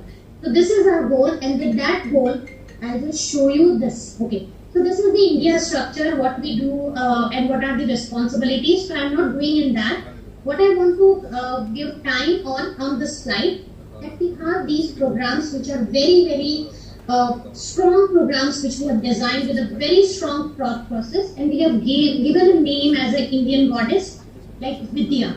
So when we talk about Vidya, we want to give some kind of learning experience in terms of organizing lectures, panel discussions, webinars. So what we are doing is we are giving some kind of Vidya to the students. So we are talking about the university participation in Vidya, where we want to train students so that they can understand the power of data science field. So we are having an organizing contest, we are having awareness program, counseling sessions. So all these kind of events we are planning under Vidya. Then we have Saraswati, which is industry-driven curriculum. Now when you have a basic understanding which is related to academia, you all are from corporate, you can understand that when we learn something in university and when we come to corporates, it's a different picture. We have just seen the trailer in the university, but now movie is yet to come. So that's what we are doing in Saraswati, that we are designing industry-driven curriculum so that these people, those who are trained with basic understanding of the data science, now they are ready after completing these programs for the industry, and this is what we want, and this is our goal. So the Saraswati program is designed like data science program for certifications, short-term courses. Also we have association with NASSCOM, so we have few certified programs with NASSCOM on data science specifically. Shakti, if we talk about, this program is targeting restarting your career or your education. So what we are doing is, we are helping the women to come and start their career. If they have taken a break because of the family or because of some other reason, they can take the opportunity from the Shakti program. If they can get the job opportunities which we are posting on the portal and also in the groups also in which the women are joining. We have a very strong mentor and mentee program from which the women are taking help, those who are connected with us. And Gayatri is also developing leaders in data science and related fields. So we are bringing industries on board. Also, we are getting mentors from the industry, because we know if someone know the actual implementation of the things, that person is able to explain those things more efficiently to the other person. So that's why we have selected mentors from industry, technical mentor, leadership role member, CXO levels member. So these are the members, those who are sharing their experiences, and people are learning from that. And also we have a very exciting program, Lakshmi, for students and for the people, those who are looking for jobs. So for which we are planning job fairs, campus placements, internship opportunities. So all these things we are giving in a single bundle, that is a WIB chapter, which is an initiative we started to promote women representation in across the TAC, specifically women in big data. If I just show you the university partner, we have Indira Gandhi Technical University, Delhi, we have Christ University, and we have GSFC University in Vadodara. So these are the 3 university chapters we have. Very soon we are going to launch few more university chapters, because we are not looking for the numbers, we are looking for the quality association with the universities. So that's the main motto behind this. And we also have industry partners, Incture, Infiletics, Orina, MK5, Shiro, Cottage, from where we are getting the internship and job opportunities. So what I'll do is quickly I'll take you to the Women in Big Data website, so which you can go and visit this also, womeninbigdata.in. So I'll just show you the programs which we have already organized. So if you see, these are the events, and this website is also maintained and managed by the volunteers of WIBD. We are not doing anything. We are just telling them that if you have to organize this event, you have to design the poster, you have to upload that. So students are learning managerial skills also when they are connected with us. They are learning those skills with data science skills also. So if you see, we have Gayatri program launch, Shakti program launch. So all the programs we have launched, and these are the activities which we have planned, where we are talking about the data science, different aspects of data science, security of data science. All these things we are managing, and we are inviting members from across globe so that they can come and share their experiences. So if you see, every kind of field we have touched upon, and more events are coming soon in the future. And if you see, we have interns also with us, and they perform very good performance in the industries. They got the opportunity during their graduation itself, and they are doing a lot of things. They are learning a lot of things with us. So this is the thing which I wanted to share with you. I just go back and just quickly summarize the presentation. Just wanted to give you an overview that what we are doing. So these are the industry and academia partner engagements which we have, events we are organizing, as I have given few glimpses also. Placement activities also we are doing. So if any industry is looking for placement drive, they want to conduct, they want a good candidates for the data science field. So we are helping them also, because they are connecting with us. And this is all non-profit. We are not looking for any kind of profit or remuneration. Our main motto is to help this community to grow together in India, and also skill building, as I've shared, mentor-mentee program, and also investment in incubation startups as well. So these are the few partner engagements we have. Now we have a website where you can go and visit, womeninbigdataindia.in. Very simple URL, easy to search. We have LinkedIn page where you can go and follow just to check that what kind of activities we are planning. We are also on Twitter, we are on Instagram as well, and on Facebook as well. So all these handles are managed by the volunteers only. And then if you want to become a partner, definitely you can reach out to Soumya, or you can reach out to Ekta also. And you can also go to and send a mail on info mail ID also, which we are keeping for connecting and replying a common mail ID where we can receive all kind of mails. So we all are connected. Any social media page you can go and you can connect with us.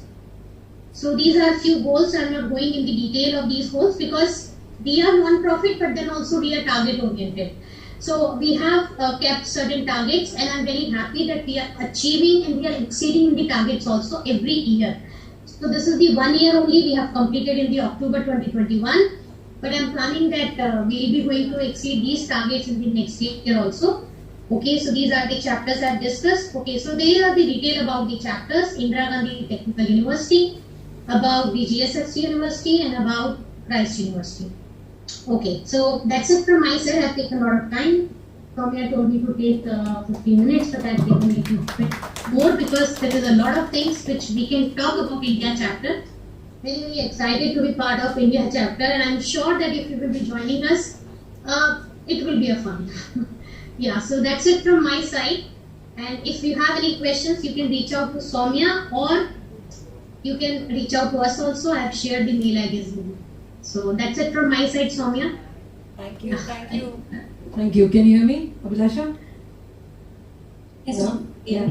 Okay, great. Thank you so much, Abhilasha. That was such a spirited and passionate presentation. I must say, I really full of gratitude towards you for growing the chapter in your state and in the country. So proud of you. Thank you. Thank you. Thank you so much, Soumya. Thank you. Now please, Himashni. Thank you. Thank you, Abhilasha.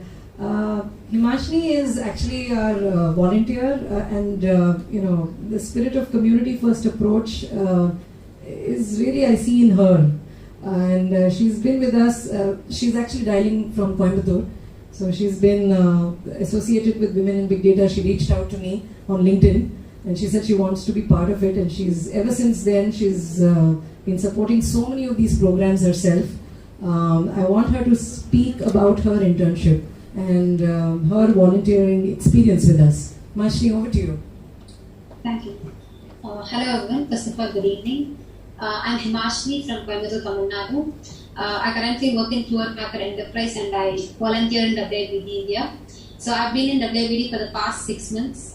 So during this period, I've been managing the Gayatri and Shakti program from behind the scenes. So these are two of our flagship programs, and as Ms. Abhilasha mentioned before, Gayatri aims at offering the right platform for mentoring aspiring women by associating them with current leaders in the technical field.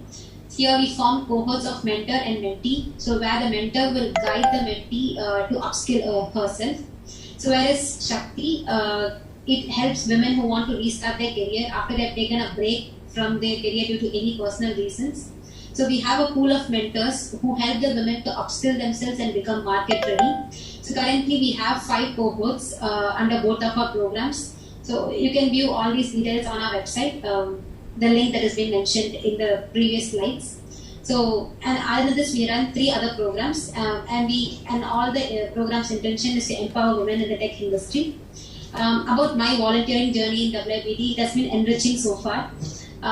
So being part of WWD, I've been able to interact with so many aspiring women in the technical industry. So many leaders, and each and every interaction has taught me something about the career or any life lessons to learn about. So it has helped me have insights on career growth and also about how to plan my career. So since I'm responsible for managing different programs and activities, it also has helped to improve my management skills a lot. Thank you so much for the opportunity. Thank you, Himashni. Thank you. It's volunteers like you who actually make WIBD grow. So thank you for your contributions. Now I would request Madhushruti to introduce herself. She's an expert with us, and she's been associated with us for a little over 3 months now. Madhushruti, is that correct? Yes. She and I go way long. I think back in HP, she used to lead analytics there. Now she's doing some super duper stuff in Novartis. So excited to hear something about you, Madhushruti. Over to you. So, can you guys see my screen and hear me properly? Yes, we can. Yes, okay.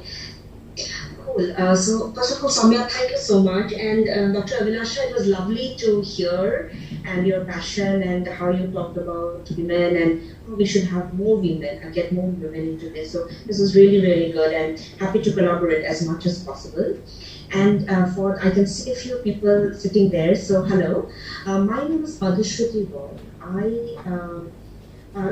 Giving a little bit about myself is that I have an economics background. I've done my master's in economics, that is from economics in Delhi. And then I started my career in India, in Bangalore. So I started with GP Capital, and that's where I learned the whole magic of big data, as most of you must have done. So how we can tell a story from data, and what is big data, what is consumer, and how this story can actually impact business decision. So what I learned in GE, I have to say, has been the foundation of my career, and I still use it so far. So whenever I meet students, I always say that your first 3-4 years of learning in big data is extremely important, and I believe that I've got a very, very good foundation there, which I could leverage going forward. So I did about 5 years in India. So I did GE, then I did HP, that's where Soumya was also there. And then I moved to London, and there I did Deloitte Strategy. So I joined Deloitte Strategy Consulting, and that was where I think I got lucky. Every time I think I started riding the wave, and that's when, about maybe 10 years ago, strategy consulting started using a lot of data. Yeah. So I got into Deloitte Strategy Consulting, and I worked mainly across consumer industries, and I've done quite a lot of work around discounting, pricing. I was also heavily involved in a lot of mergers and acquisitions. So I think that's where I got from data. I started learning big strategy, I started learning structure. And then I joined Unilever. I was in Unilever for 6 years. I did revenue management, and I did a lot of portfolio strategy for them. And currently I am a global director in University City in Singapore, doing revenue management. So that's me.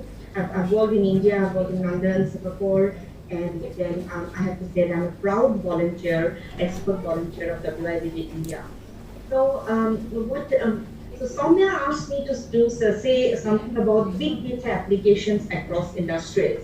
Now, I understand that most of you are already working with big data, and what I have now, what I would like to talk about, might not be like a eye-opener or something, but I would still like to explore, and I would like to share some of the work that I have done, which I have enjoyed thoroughly, and where I thought that it was able to impact business very, very effectively.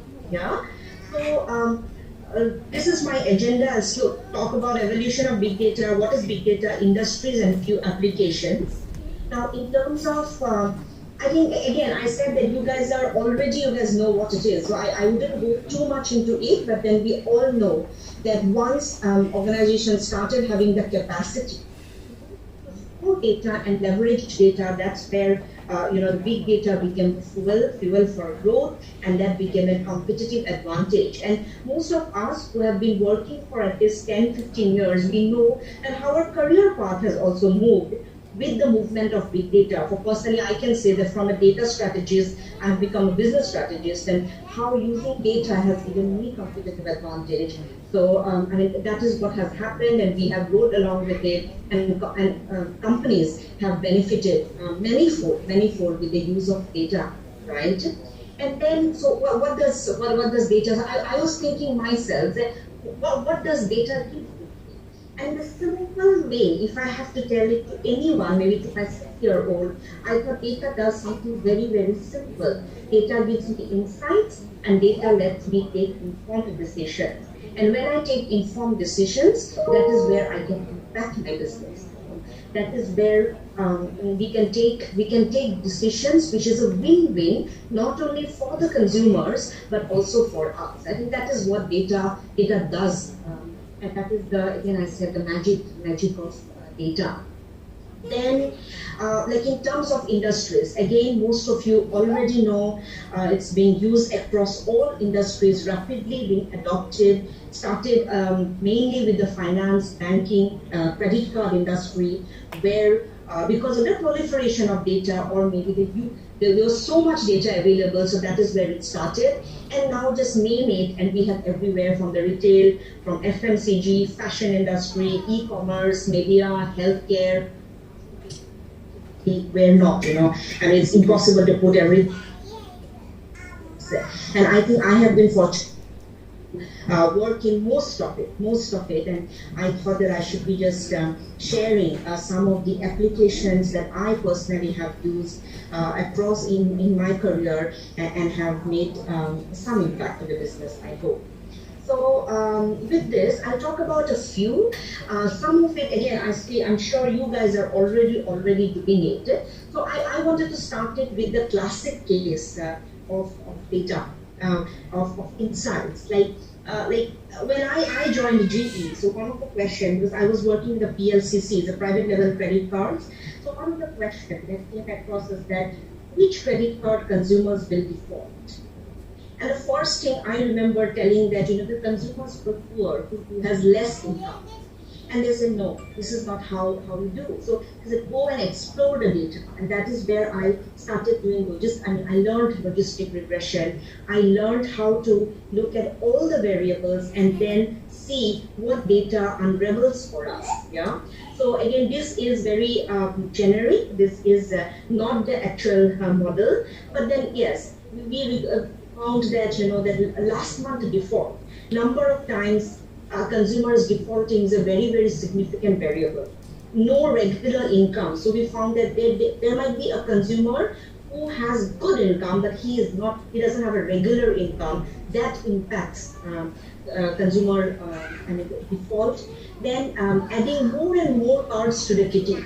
Especially in US, we have seen that an average person has about 22 cards.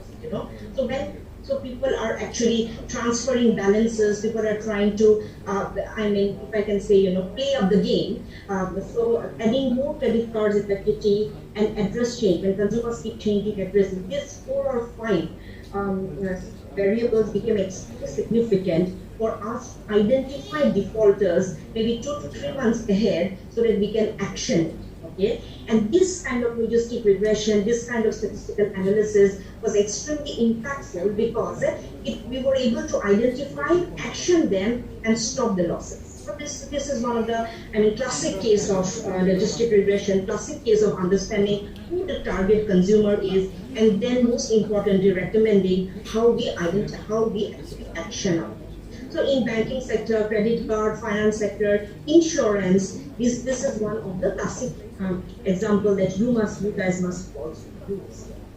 Then I also wanted to talk about another one, which is again something that we have all used, cluster analysis, right? Where we start looking at consumers and we come up with different groups who are homogeneous within the group, but very different across the group.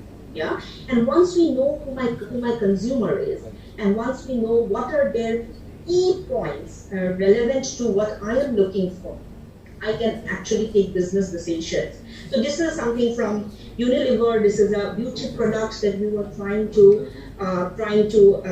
engage consumers with, and we wanted to understand how many or what are the different kinds of consumers we have. Yeah. So very interesting stuff, like a teenager, where the key factor of decision is that my mom takes the decision. So then we know that I need not talk about the product to the teenager. I need to talk about the mom. So if you remember some of the classic examples or some of our communications, maybe clinic class, there's always a mom maybe combing the hair of a child.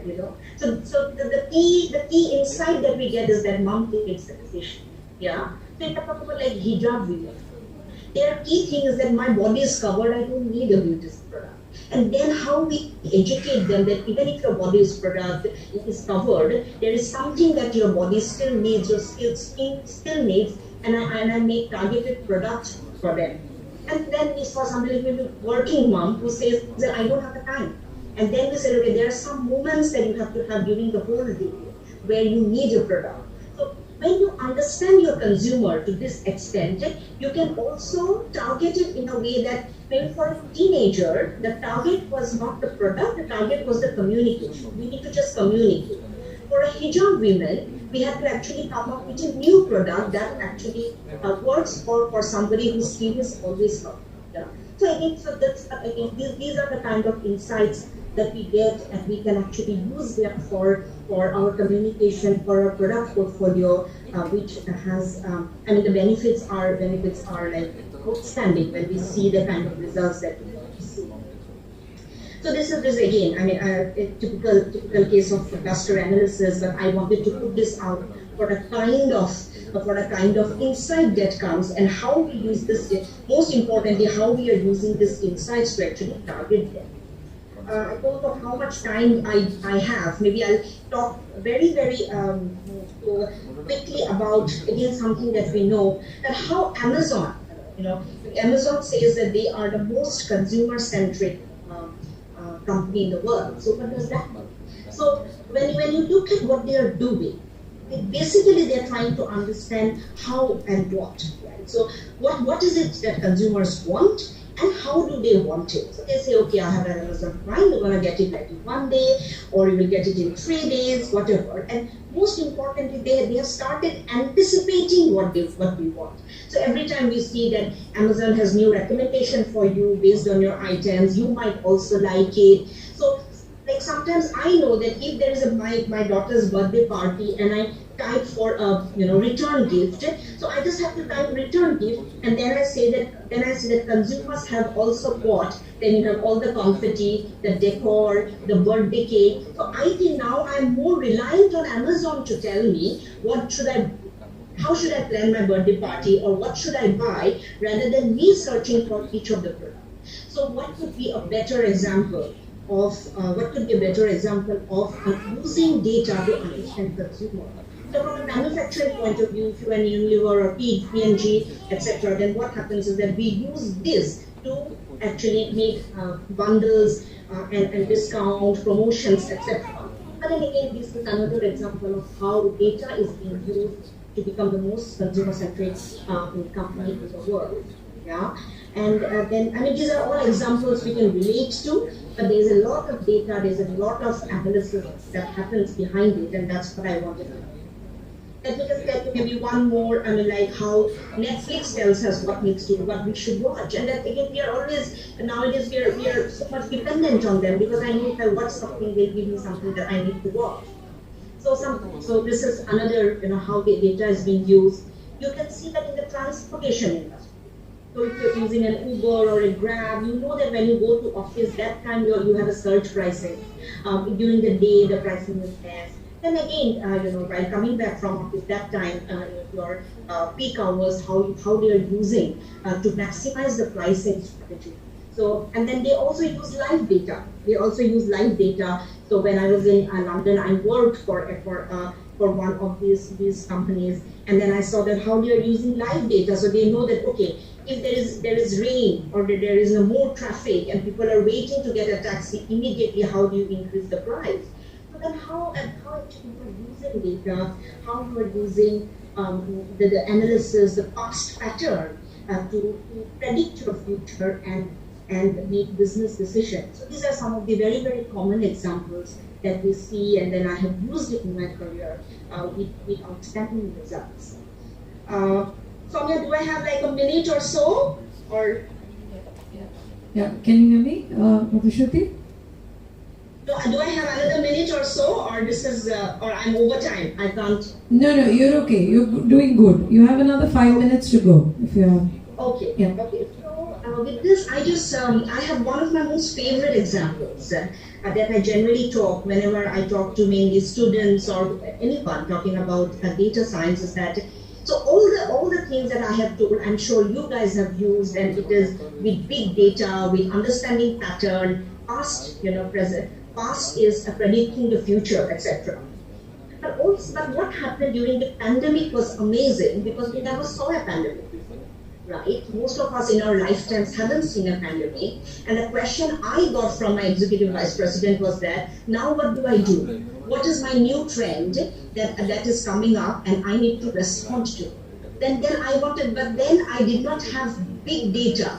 I did not have trends, I did not have analysis, I did not have consumer connect to tell me what is the trend and what is that I need to do.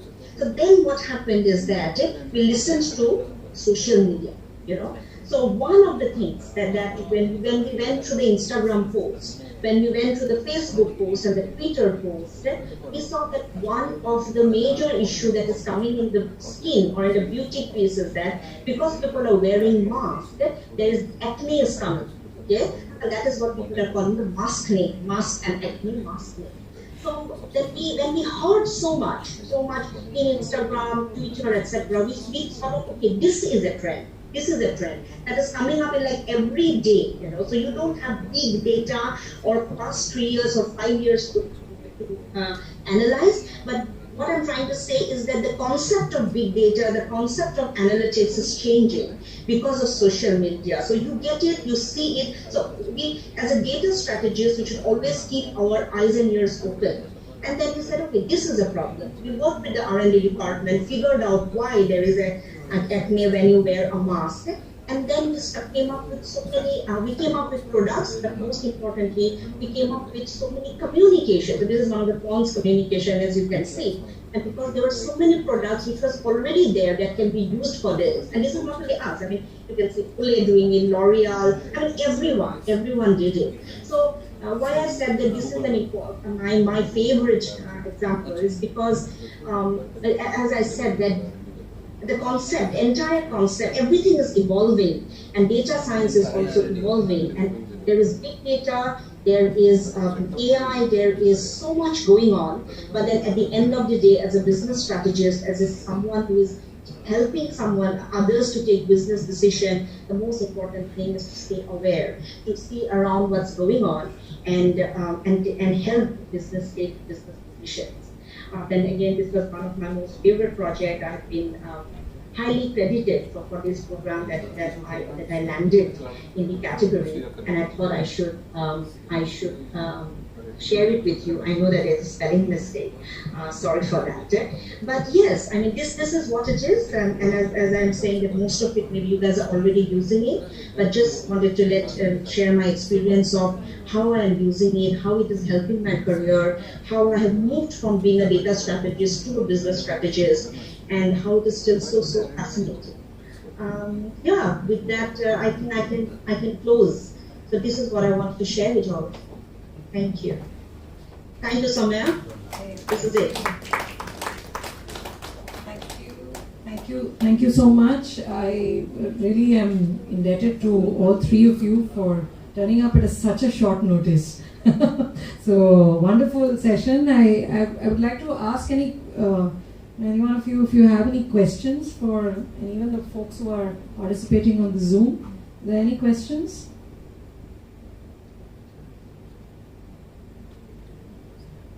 Anyone wants to ask any questions? I see myself, which... Soumya? Yes. Yes, Ganga. I think I'll just turn the camera. Hope I'm audible there. Yeah. I don't think you will be audible, so maybe yeah. Yeah. Soumya, we can only see the ceiling actually. Yeah, somebody's here. Yeah. There is a question. Thank you so much for the insightful segment, Madhushruti. The quick question I have is, so I'm part of the consumer industries vertical in Incture, and we have a lot of conversations with our clients. And one thing that keeps coming up every so often is that there are these probabilistic solutions, there are these deterministic solutions, right? And we are now talking about explainable AI, cognitive and things like that. So how do you think those conversations should be taken up with the with the clients? Because not everybody tends to come with the same background. Or how do you probably address that in your conversations? Fantastic. What an amazing question, because I have also moved from, I think that from this side to the other side when I was talking data, and then I started asking, what do you mean? Talk business. The only thing, I mean, you're talking AI, you're talking cognitive, you are talking the most sophisticated models. When I'm sitting there trying to sell a cream or whatever, my job is just to sell. So talk business. Talk to me about how whatever you are doing will help me understand who my consumer is, whatever industry it is, and how I'll be able to solutionize that. Okay, so all the data that we use, all the technology that we use is actually an enabler. Okay, and when you talk with clients, that is what we also face. Some of the boutique, agencies come from India, fantastic people, but sometimes they don't talk business. And that is what when clients call me, and I always say talk business. So what you do is that the technology is actually very, very good at this point of time. So what I would suggest is that when you go and talk to the client, understand the business problem, okay, and then give them a solution. And your technology slide could be one slide, and I'm sold. I will give you the job if you can tell me that you will solve the problem. Okay, so it's basic human nature. Everybody is coming to you guys to get a solution to the problem. So talk business. Long story short is that talk business. Try and understand them, what they are coming from. And another thing that I wanted to let you know is that all clients understand their business. Okay, so most of the time, sometimes we feel that they don't know. We understand the business. Give us more perspective. Tell us that if you are Novartis, this is what GSK is doing. You might not want to name them. So give us the perspective. Give us a business solution. We totally understand that you know the technology. So yeah. So a conversation has to be business oriented. That would be my. Thank you. But great question. Thank you. Anyone else would like to ask a question? Anything from the HR, analytics space, talent acquisition, data, mining in talent acquisition? Anita, please come forward.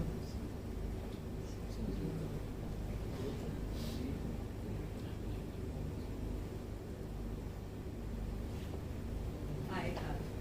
Thanks. Hello. Hi. Thanks, Soumya, for this. So question is, you see a lot of HR data coming up in your organizations. How do you basically make the math of data into AI? For example, if you're building a particular tool or if you're supporting a particular tool. Because where I'm coming from is if you have recruitment data or behavior pattern which is coming in from the data, how do you give that information back to analytics and say, okay, this is the probability, this is the math you can do on behavioral assessments, or So you're saying HR data, recruitment data, review data, right? So what they are saying. So how are we doing it? How is Amazon doing? They are just looking at the reviews, right? They're looking at the reviews. Yeah. So here what happens? Sorry, I didn't catch your name.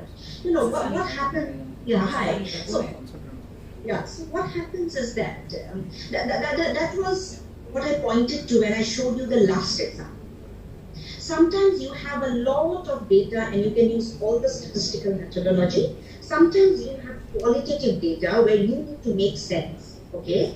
And what I would say that suggest start with the hypothesis and then I'll analyze the data. Most of the time we say that, okay, what are my hypotheses of somebody leaving the company? Salary, bad boss, whatever, communication is bad, etc. And then see if those patterns are coming.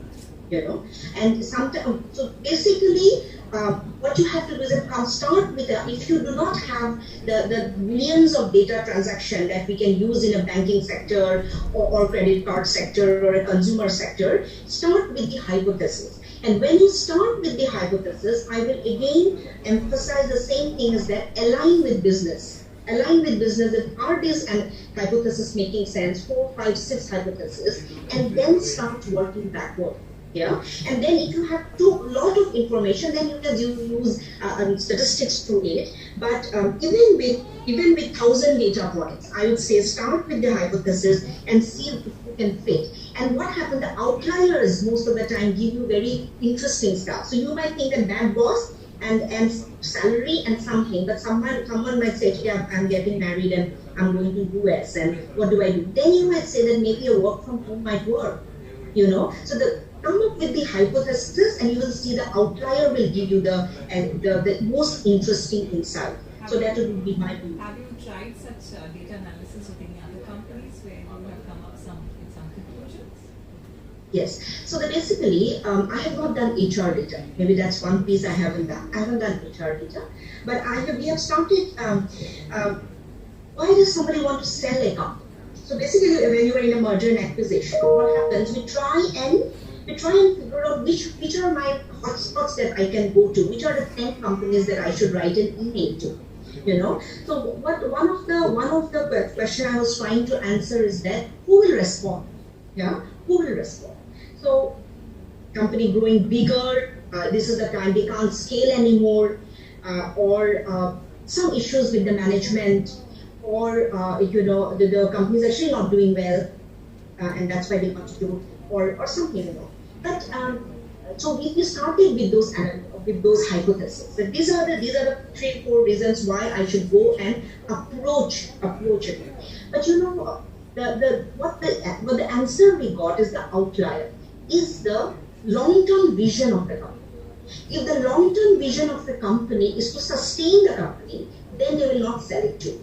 If the long-term vision was profit, they will sell it to. So I can give one of the examples. This was not HR, but this is where we started with intuition. And this is something I did in Deloitte, and I think it worked well for us. But yeah, that is an answer, I think. That's a good example, yeah. Profit Thank you. Sustainability, yeah. I think we'll go with sustainability.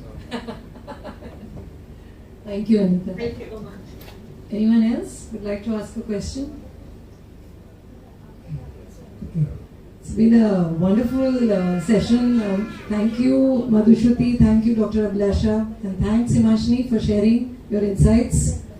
Wonderful. And anything else before we close? Anything Madhushruti, Abhilasha, Himashini would like to share with Incture employees who are listening to us?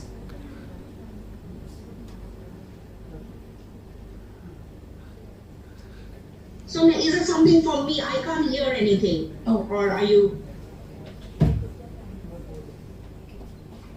Can you hear me? Yes, now I can hear. Oh, I'm so sorry. I was speaking in the mic. I thought you heard me. Okay. No, I said thank you so much for the insights. I think it was a lovely session, and thanks for the great examples, Madhushruti, you shared across industries. While I know those were CPG and pharma was like your domain, but you shared a lot from other industries as well. Himashini, hope you're liking and you're inspiring many women across India to join Women in Big Data India. I've already got quite a few requests, so thank you. And Dr. Abhilasha, as always, passionate and a wonderful volunteer and an executive council member for us. She's growing chapters. I think next month, I think January 2022, we are opening up 4 more chapters across different parts of the country and in states that we haven't. So hopefully Kit and Bhubaneswar and Odisha will be one of them. Thank you. Thank you all for joining today. Thank you for this. Thank you. Thank you, Basham. Thank you, Soumya. Thank you all. Take care. Happy New Year in advance. Bye all. Thank you. Thank you.